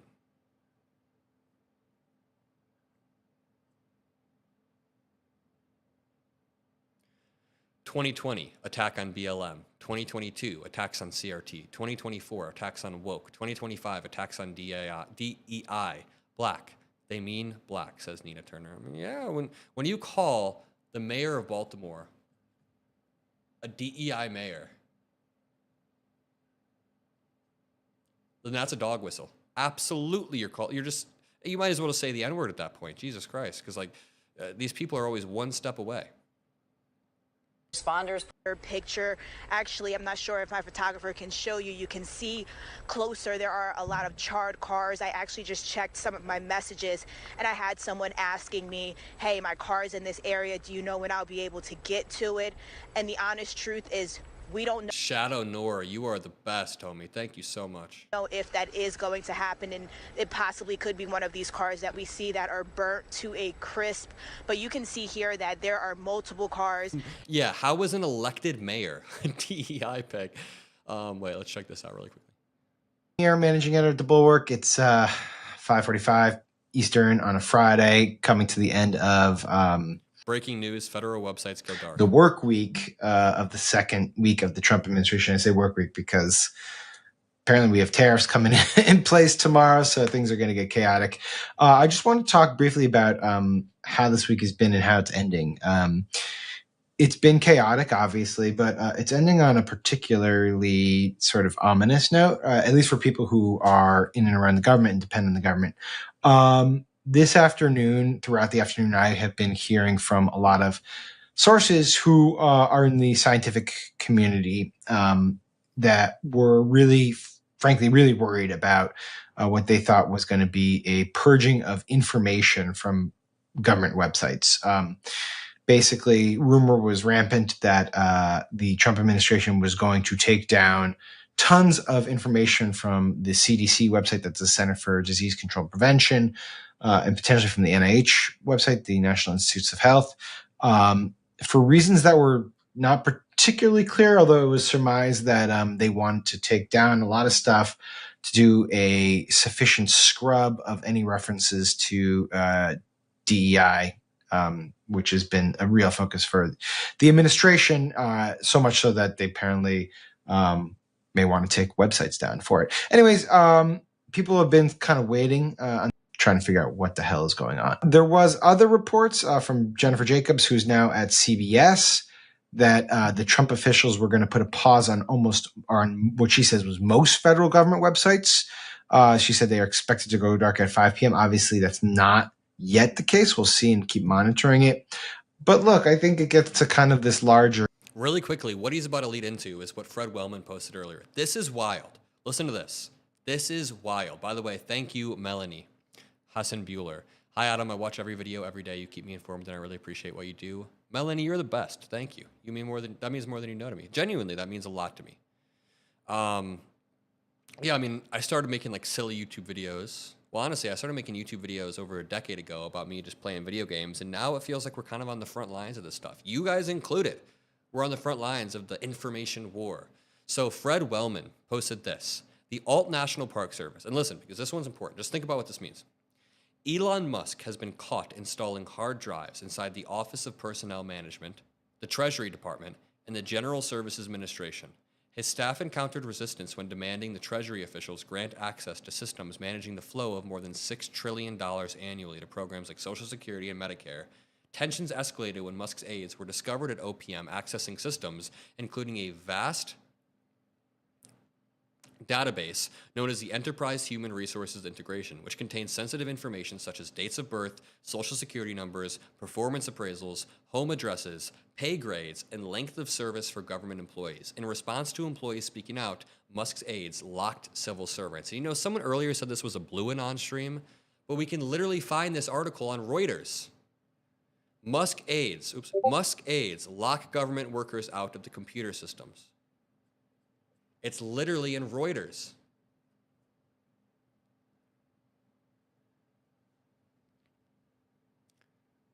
Caught by who? Is he in custody? No, he's not in custody. He was just, the employees found him doing this. This must be illegal. Blue Anon, yeah, that's what they call like the people on the left that talk about conspiracy theories. We do have conspiracy theorists on our side. Glad to have a Democrat news streamer in Illinois. Downstate, they voted 80% MAGA. Hard to find like-minded people. Yeah, I mean, outside of cities, there are a lot of red areas. Like, there's a weird... people talk a lot about red states and blue states, but honestly, I think the real divide right now is between cities and rural areas. Because you can say that California is a blue state. It is. California is a blue state, but it's blue because of the highly dense population areas, like LA or San Francisco. But outside of that, and if you're from California, you know this, there are a lot of Republican areas in California and in Illinois and in all of these blue states. And that being said, Florida is a red state, but if you go to Miami, it's a blue area. Go to the rural Cali and you'll see a huge difference. Exactly, that's what I'm saying. It's not even about red states and blue states. It's more about cities versus rural areas. That's what it feels like nowadays. Really quickly, that's not what I was looking for. Let's check back in on this live stream regarding the plane crash. I'm really curious. Hey guys.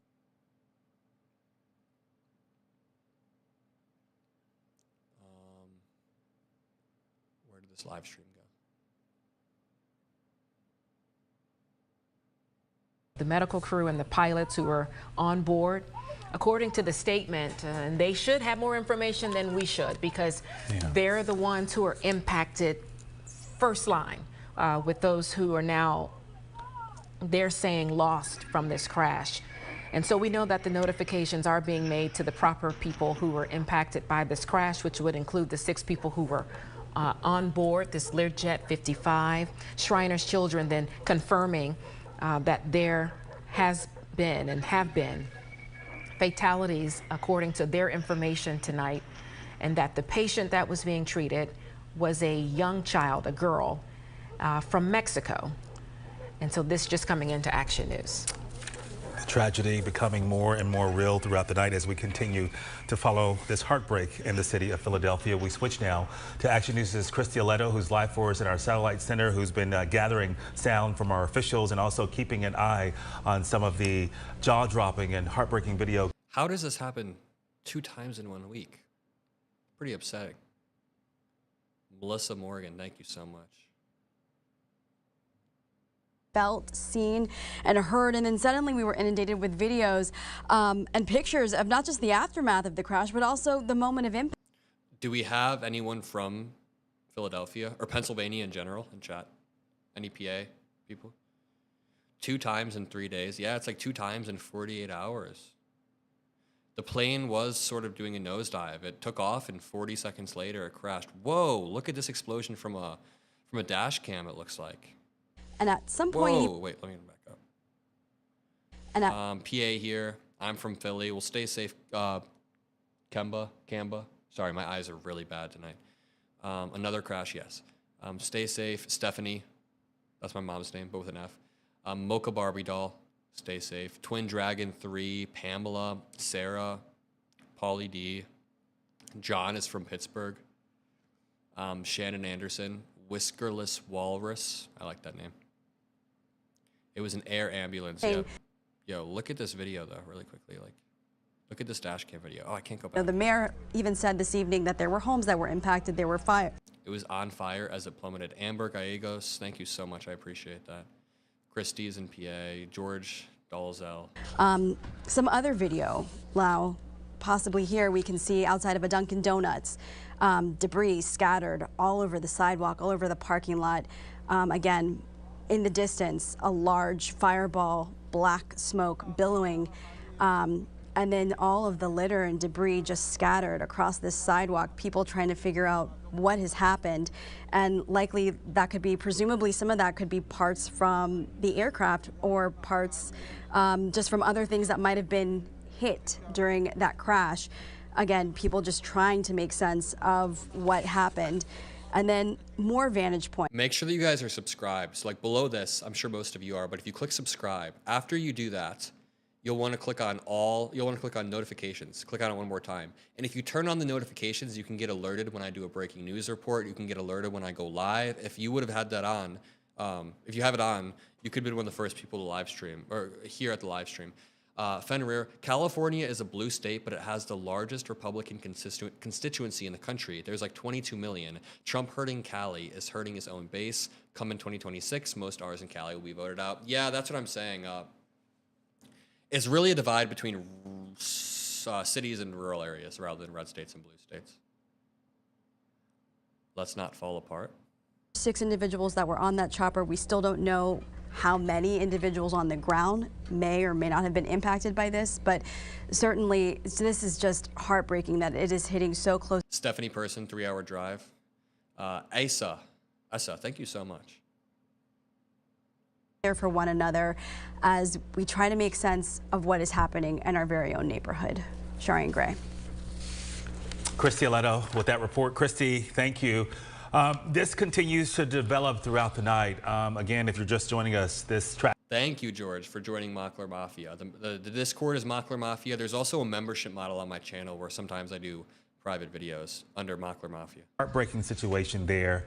We're hearing now more about the 6 lives lost that we know about so far. Those 6 individuals on that plane tonight. We know that, of course, 4 were crew members, 1 a pediatric patient, and her mother was on that plane. We just heard from Shriners confirming that child was actually on that plane. Shriners saying that they are heartbroken tonight to confirm that one of their pediatric patients and that child's mother were indeed on board that jet rescue air ambulance that crashed in Northeast Philadelphia. So as we get more information about this tragedy, it becomes ever so real that it happened right here in our backyards and there were fatalities. And what makes this situation more sad is the fact that this was a pediatric patient. Incredibly upsetting. Man, 2025 has been wild so far. I mean, on New Year's Day, we had multiple terrorist attacks. And remember, sorry to make it political again, but remember on January 1st in, was it New Orleans?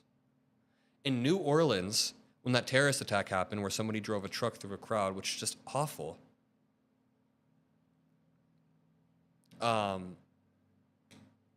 Trump immediately tweeted out that it was an illegal immigrant. He immediately not only politicized it, he blamed it on Biden. He told lies about it being an illegal immigrant. Where was that guy in chat asking me to name one Trump lie earlier? There was some MAGA dude saying, name a lie that Trump's told. How about that? God, it's just been all, yeah, sorry. But Trump media gifts DJ T-shares to FBI pick Kash Patel, Linda McMahon, and the president's son. Yikes, I'm sending this to one of my Trump-loving friends. Let's read this. Trump media this week gifted thousands of shares of company stock to President Donald Trump's nominee for FBI Director Kash Patel, to Trump's oldest son and 4 other board members, new regulatory filings show. This can't be legit. How do we live in such a brazenly corrupt timeline? We live in the most brazenly corrupt timeline possible. Fenrir, thank you so much. This is why he's trying to push voter ID. Texas is trending blue very quickly. Lots of red states went purple or blue. Maine, Virginia, North Carolina, Wisconsin, and Colorado. Yeah, I mean, a lot, like voter suppression they've been building up the infrastructure to suppress not only minorities, but people with disabilities, people who have a hard time getting certain sorts of voter ID. Is this even legal? Someone asks. When is Trump one to follow the law? Is that the Trump coin shouldn't be legal in the first place? The company awarded 25,946 shares each to Patel, Donald Trump Jr., and the pick for Education Secretary Linda McMahon. The other 3 directors received the same number of DJT shares at no cost. The filing said that, how many shares? 25K at $30 per share. At that price, the shares have a paper value of $779,000. Is this not the most openly corrupt thing we've ever seen? Feeling groovy said, thank you. Good job as usual. Wish I had a granddaughter. What does that mean? But thank you so much, Feeling groovy. Micah, it's all a distraction away from the plane crashes. He's trying to cover it up. I think he's just so corrupt that he just does a bunch of corrupt things at once. Yeah, you guys rock so much. Feeling groovy, you guys are the best. All of you guys are the best. The filing said the stock was granted as consideration for services provided. Again, unprecedented level of corruption. Someone said this is just a distraction. I don't even think that this is a distraction. I think this is the corruption they try to distract from. When Trump tries to create all these crazy headlines about DEI, they're trying to distract from like this stuff, the actual brazen corruption. Openly corrupt. Someone said, if it's on the internet, it must be true. I don't know if you're talking about this story, but this story has been reported and corroborated by every single news source out there. Except for, I bet you Breitbart hasn't covered it. But this isn't just the internet. This isn't me pulling it from Twitter. Oops.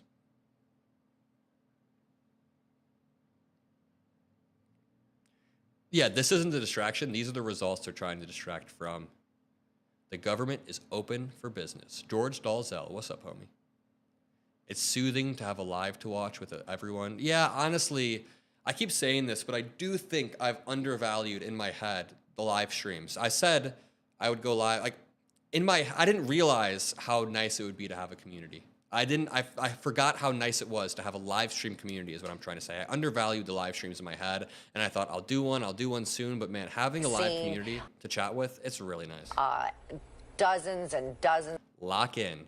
We're in the save democracy or lose it era. Yeah, we're probably in like the worst possible timeline. And dozens of emergency responders, firefighters, police, every available personnel responding to this disaster of incredible magnitude. And right now, the NTSB, the FAA, the FBI, the ATF, all kinds of federal partners are here in Philadelphia to assist the city in figuring out what exactly happened just after 6 o'clock on a Friday night in one of the busiest sections of town at Cottman and Roosevelt Boulevard, where the plane just crashed into the street. Yeah, sadly, there are some people there in Northeast Philly who saw some things that nobody should ever have to see. Some of the scenes and some of the... I believe it's a distraction for something bigger, said Nicole. Let me see. Can the courts manage the Trump blitzkrieg? Is the U.S. Supreme Court's landmark decision in Humphrey's executors, versus the United States still good law? If so, Donald Trump's removal of the NLRB member without cause is unconstitutional. Everything Trump has said is unconstitutional. Let me read this in 1 second. Let me just finish this live stream section. Descriptions are just gruesome. And, you know, as they were trying to help, we heard from a witness who, even though he was seeing some gruesome things, was still searching for people. Who can I help? Who could I find? And just, you know, between people driving on Cottman, there was a Dunkin' Donuts. Perhaps there was somebody in the drive-thru or employees there. There were... Have you guys heard? You guys understand why voter ID is racist, right? Because I didn't get it. I didn't understand until I was maybe... And this sounds weird. I didn't understand until I was 18, like the full argument behind it. You guys understand the voter ID argument. Have you heard about the surgical precision argument? Let me read this. I think this is incredibly important because Republicans always say, oh, you think black people just aren't able to vote or aren't able to get ID. Literally, I've had Republicans say, you think that black Americans are too dumb to get their own ID. That is not what it is. That is not what it is. Someone said, no, tell us. Okay, here's a good one. Nick said voter ID is not racist. All right, Nick. I'm not going to assume your political affiliation. You just said voter ID is not racist. Here's the thing. Voter ID on its face doesn't have to be racist. It doesn't have to be. But the way that they enacted it in North Carolina was 100% racist. Someone said, yes, I'm from North Carolina. Okay, good. Someone said, yes, I'm from CA. AC, what's up? Okay, listen to this. This is incredibly important to me because this is an argument that I think people should be aware of. This article is from 2021. North Carolina judges struck down the state's latest voter identification law on Friday, agreeing with minority voters that Republicans rammed through rules tainted by racial bias. Again, voter ID doesn't always mean that it's like straight racism, but the way they did it here, as someone said in chat, North Carolina, the home of gerrymandering, it was uniquely racist. Just listen. 2 of the 3, listen, Nick, whoever it was in chat that said there's voter ID isn't racist. This is the argument. 2 of the 3 judges, the trial judges, declared the December 2018 law is unconstitutional, even though it was designed to implement a voter ID mandate to the North Carolina Constitution in a referendum just weeks earlier. They said the law was intentionally crafted to discriminate against Black Americans, or Black voters. The law was motivated at least in part by an unconstitutional intent to target African American voters, and here's what happened. The ruling reflects, quote, how the state's Republican-controlled legislature undeniably implemented this legislation to maintain its power by targeting voters of color. This was the North Carolina Supreme Court. Republicans have said voter ID laws are needed to build public confidence in elections and prevent voter fraud, which remains rare nationwide. But these are oftentimes attempts at voter suppression. In July of 2016, a federal appeals court struck down several portions of a 2013 North Carolina elections law that included a voter ID mandate. This is the crazy part, saying GOP lawmakers had written these laws with, quote, almost surgical precision to discourage voting by Black voters who tend to support Democrats. Here's the thing. Lawyers for the voters who sued in 2018 said it suffered the same racial defects as the 2013 law. So they tried this twice, in 2018 and 2013, following a long effort by North Carolina elected officials to weaken African American voting as a way to maintain control. GOP legislative leaders and their attorneys disagreed, saying the latest ID rules were approved by Democratic support, but the categories of qualifying ID were greatly expanded compared to the 2013 law to include college and student and government IDs. So basically, they restricted the type of IDs that you can use and made sure that it was IDs that were not as common in Black areas, and they targeted it with almost surgical precision. Again, they targeted Black areas. Someone said, please explain. I think voter ID is a good thing, and I want to understand why it's racist. Okay, I don't want to, okay. There's 2 things going on here. Voter ID, in general, doesn't always have to be racist. Using your ID when you're voting is fine. But when you start to surgically target areas where Black Americans live and don't have IDs, let me find the actual Supreme Court filing. One second. A lot of businesses in the area. We haven't even begun to scratch the surface on some of the employees and workers in the area who may have been injured or worse here as we try to learn more. And there's just no information on that at this moment, but it's just a tragic situation that people had to, those who survived and those who are okay physically may have some emotional issues down the road. This was just a lot for somebody to see. And we know that 6 people, according to Steve Keeley and a top source from him. Okay, here's the source. Voter ID laws targeted Black Americans with almost surgical precision by strategically introducing and enforcing rules that disproportionately affected Black Americans' ability to vote, but they didn't explicitly mention race. Here's how it worked. Many states passed laws that only accepted certain types of photo IDs. For example, in Texas, a gun license, which was much more commonly held by white residents, was accepted, but a student ID, which was held by younger, more diverse populations, was not. And in North Carolina, laws eliminated IDs that Black voters were more likely to use, such as public employee IDs or IDs issued by agencies serving low-income populations. So there were specific ways, there were specific IDs that they introduced, like a little kid. 6 people were taken. Yeah, Micah said, okay, that's dumb. Yeah, that's the thing. Okay, so there's a few things going on. When I say voter ID largely can be racist, I don't mean that showing your like driver's license is racist. I just mean when you start to surgically target IDs that black Americans have, like allowing gun licenses but not allowing student IDs, I think it's kind of weird. Okay, there's an example in Alabama. The government closed DMV offices in predominantly black counties, making it harder for residents to obtain the IDs required to vote. This means people had to travel long distances, often without access to transportation, to get an ID. Into the hospital Yeah, here's the thing. If you want to mandate some sort of voter ID across the country, give people free IDs when they turn 18, right? So if someone turns 18 and you give them a free ID of some sort and that ID is valid, then hey, I wouldn't complain. That's fine. who were on the ground. That's like equal opportunity, right? And we don't know the extent of their injuries. We just know that they were taken to the hospital, and we're hoping to learn more information. But when you have homes catching fire... Someone said free ID would be good. Yeah, it's not free. I'm just saying hypothetically. Do you think that is true? What is true, Jonathan Hughes?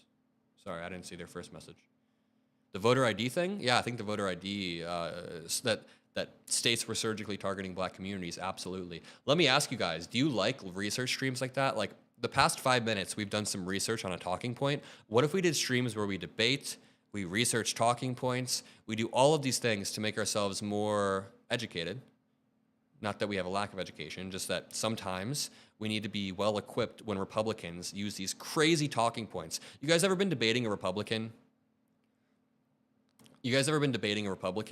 And like you have an understanding of all the talking points. You know what to say. You know the actual information. But then they just pull something way out of left field that you've never heard of. Tim Pool does this a lot. They pull something way out of left field. And you're like, yo, I've never heard of this before. And then it kind of catches you off guard. That's happened to me before. I've been to so many MAGA rallies, and I'll be debating them about something, and I'm clearly just saying facts about the election for all. And they're like, what about the court case in 1987? And it's like, bro... and cars driving down Roosevelt Boulevard and Cottman Avenue at one of the busiest times on a Friday night, headed out for dinner, headed home for work, headed out of town for the weekend, who knows, and then a ball of fire just... Wait, this happened? Trump says he opened California's water. Local official says he nearly flooded them. The Army Corps of Engineers moved to release massive quantities of water in Central California, panicking local officials. President Donald Trump declared victory on Friday in his long-running water war with California. That's a lie. It's from Politico.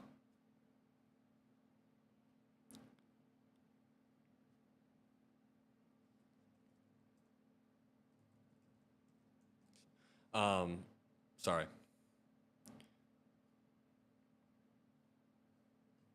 Water war.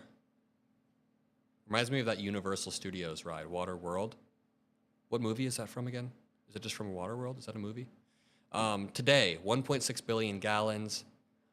Aren't there state IDs that aren't driver's license? Yeah, but the thing is, they removed specific IDs that black Americans used predominantly, and they allowed specific IDs that were held disproportionately by white Americans. Someone said old news. This is from 2 hours ago. Kevin Costner, Waterworld. Okay. My age is showing, right? Someone said that's bullshit. It's not saying that all of California is flooded, but they opened this. Local officials had to talk to the Army Corps of Engineers down after it abruptly alerted them about the increased flows. It was about to increase flows from 2 reservoirs to maximum capacity. Okay, here's what happened. He nearly flooded them. Here's the thing. Local officials had to talk the Army Corps of Engineers down after it abruptly alerted them Thursday afternoon it was about to increase flows from 2 reservoirs to maximum capacity, a move the agency said was in response to Trump directing the water. But before the Corps ratcheted down the plan, local authorities scrambled to move equipment and warn farms about possible flooding, said Victor Hernandez, who oversees the... So California is not flooded. That's not the claim here. It's that they tried to they were already at the maximum capacity and they tried to add more water. He thinks that water could reach Los Angeles, yeah. He said he sent the military to turn on the water. The military has to go turn on the water? Love it. I love having an idiot president. Just love it. Love sharing a country with idiots. For real. Nothing better than it. Back to the Adam Mockler subreddit, which, by the way, if you haven't joined. California plane incident?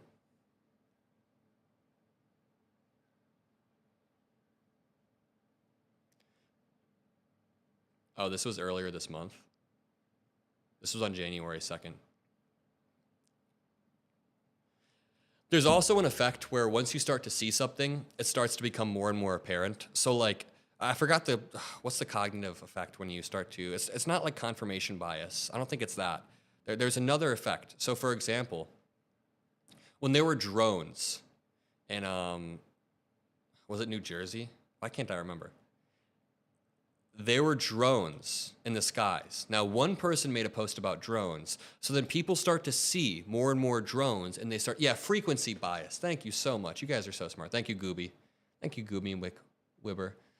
Yeah, frequency bias. When you start to notice things more and more, so now we're going to start to pay extra attention to these plane crashes in the same way that when there were drones in New Jersey, people thought that there was some sort of alien invasion or whatever, but it's because once you see one drone, then people start taking more and more videos. Then some teenagers who are just like flying their drone around, then they get recorded flying drones, and then more and more people bring attention. It's frequency bias.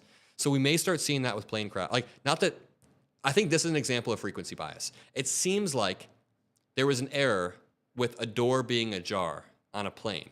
Now we're starting to see this. We're starting to think that this is a weird pattern, but this happened almost a month ago. Same goes for UFO sightings, yeah. Confirmation bias, maybe. I think frequency bias was the one I was looking for. Comes crashing down. Steve Keeley telling us and talking to an employee at a diner where some part of the wreckage went flying through the window, jutting across the diner and hitting a person who was eating their meal. I think Steve said the person was hit in the head and may have been seriously injured. And I'm sure that as we... All right, that's pretty terrifying. As time passes, we're going to learn more about the severity of some of these injuries, because when you have a situation like this, we heard the governor say, we know there are going to be losses in addition to the 6 people who were on that. Nick says, do you like David Pakman? Yeah, he's my good friend. Jet. Frequency illusion. A cognitive bias that causes people to notice something more often after they've recently learned about it. That's what it is. Yeah. I think that's a case of it, where we're looking at plane crashes from a month ago where a door was ajar. That's just us trying to notice a pattern. Yeah, there are some people who... No, not Dunning-Kruger. It was definitely the frequency illusion. Who may have suffered burns. Steve Keeley saying that many people taken... The bystander effect? No, you guys are just throwing stuff out there now. To Jean's Temple Medical Center. Those are just the 6 people that he mentioned that he heard from a fire official. But that's, you know, I find it hard to believe that it would just be 6 people. I mean, I hope that's true. Right. And this is, no, okay. Let's get out to Cheyenne Corinne. She says the ATF is there on the scene. NTSB jackets here as well. So they've arrived. Cheyenne. Do you write scripts for your videos? No, I'm largely just winging it, but there are times where I have guiding lines in my notes. So I'll have a notepad, and I'll have certain things I need to hit on, because sometimes if I have a lot of things I want to hit on, I begin to forget. Like Ben Mycelis, for example, has been a lawyer probably for longer than I've been. He's been a lawyer for a while. So he remembers it all. He can just do it all. But for me, I just have to, I have to sometimes write down key points that I want to hit. But when I'm talking to the camera that's over there, 99% of the time, I'm just kind of winging it. New here. Someone said, does this instance really have any connection to the DC incident? No, there's no direct connection, but I think it would be irresponsible not to point out that Donald Trump has been stripping away certain aviation regulations. I think it would be irresponsible not to point out this, but I'm not saying there's no direct connect. That's not. Yeah, you can see that NTSB, Someone said, you can only be male or female. You can't be both. That's not true. You never heard of intersex. This is a real thing. This is not some liberal, whoever said that in chat, this is not some liberal propaganda. Intersex refers to group variations, which individuals are born with reproductive, hormonal, or chromosomal characteristics that do not fit neatly into the traditional categories of male and female. People are just wrong about science. They just Yeah, and Ben's a professor, of course. walked past me and got here to the scene. We knew that they were here, and they are going to be who are investigating. And again, I said earlier, their hands are really full right now because it's been only 2 days since the plane crash. Yeah, intersex is a medical condition. In D.C., but they just arrived here in Northeast Philadelphia, and we can imagine that they will be looking at a lot of this debris that I've been reporting is here on the ground. A few moments ago, we showed you that there was a piece of what appears to be the plane with red numbers, as well as on the wet ground, also an engine. And also, just going off of some of the sound that we were just listening to, a big theme right now in Philadelphia is going to be the community coming together. And since I've been out here, I've been speaking with neighbors and even just listening to that man who was trying to assist people. Anyone watching Severance season 2 yet? I was about to start it later. Severance season 2 is supposed to be good. I'm gonna go watch that, or Glengarry Glen Ross. It was great. It was great hanging out with you guys. Let's do this tomorrow. Let's talk about the tariffs after they happen. I'm gonna be grinding videos all day. Make sure you're there. Be there or be square. And yeah, it's amazing. Okay, I gotta check it out. Someone said I just heard about Severance yesterday. Bro, watch season 1 of Severance. It's so good. Whoa, whoa, whoa. No spoilers, please. Please, no spoilers. All right, I love you guys. I'm gonna go eat and chill and stuff. Stay safe. It's an upsetting week, but it's fine. Stay safe out there. Tell your family you love them. Not to be corny, but for real, tell your family you love them. Yeah, see you guys. Peace out.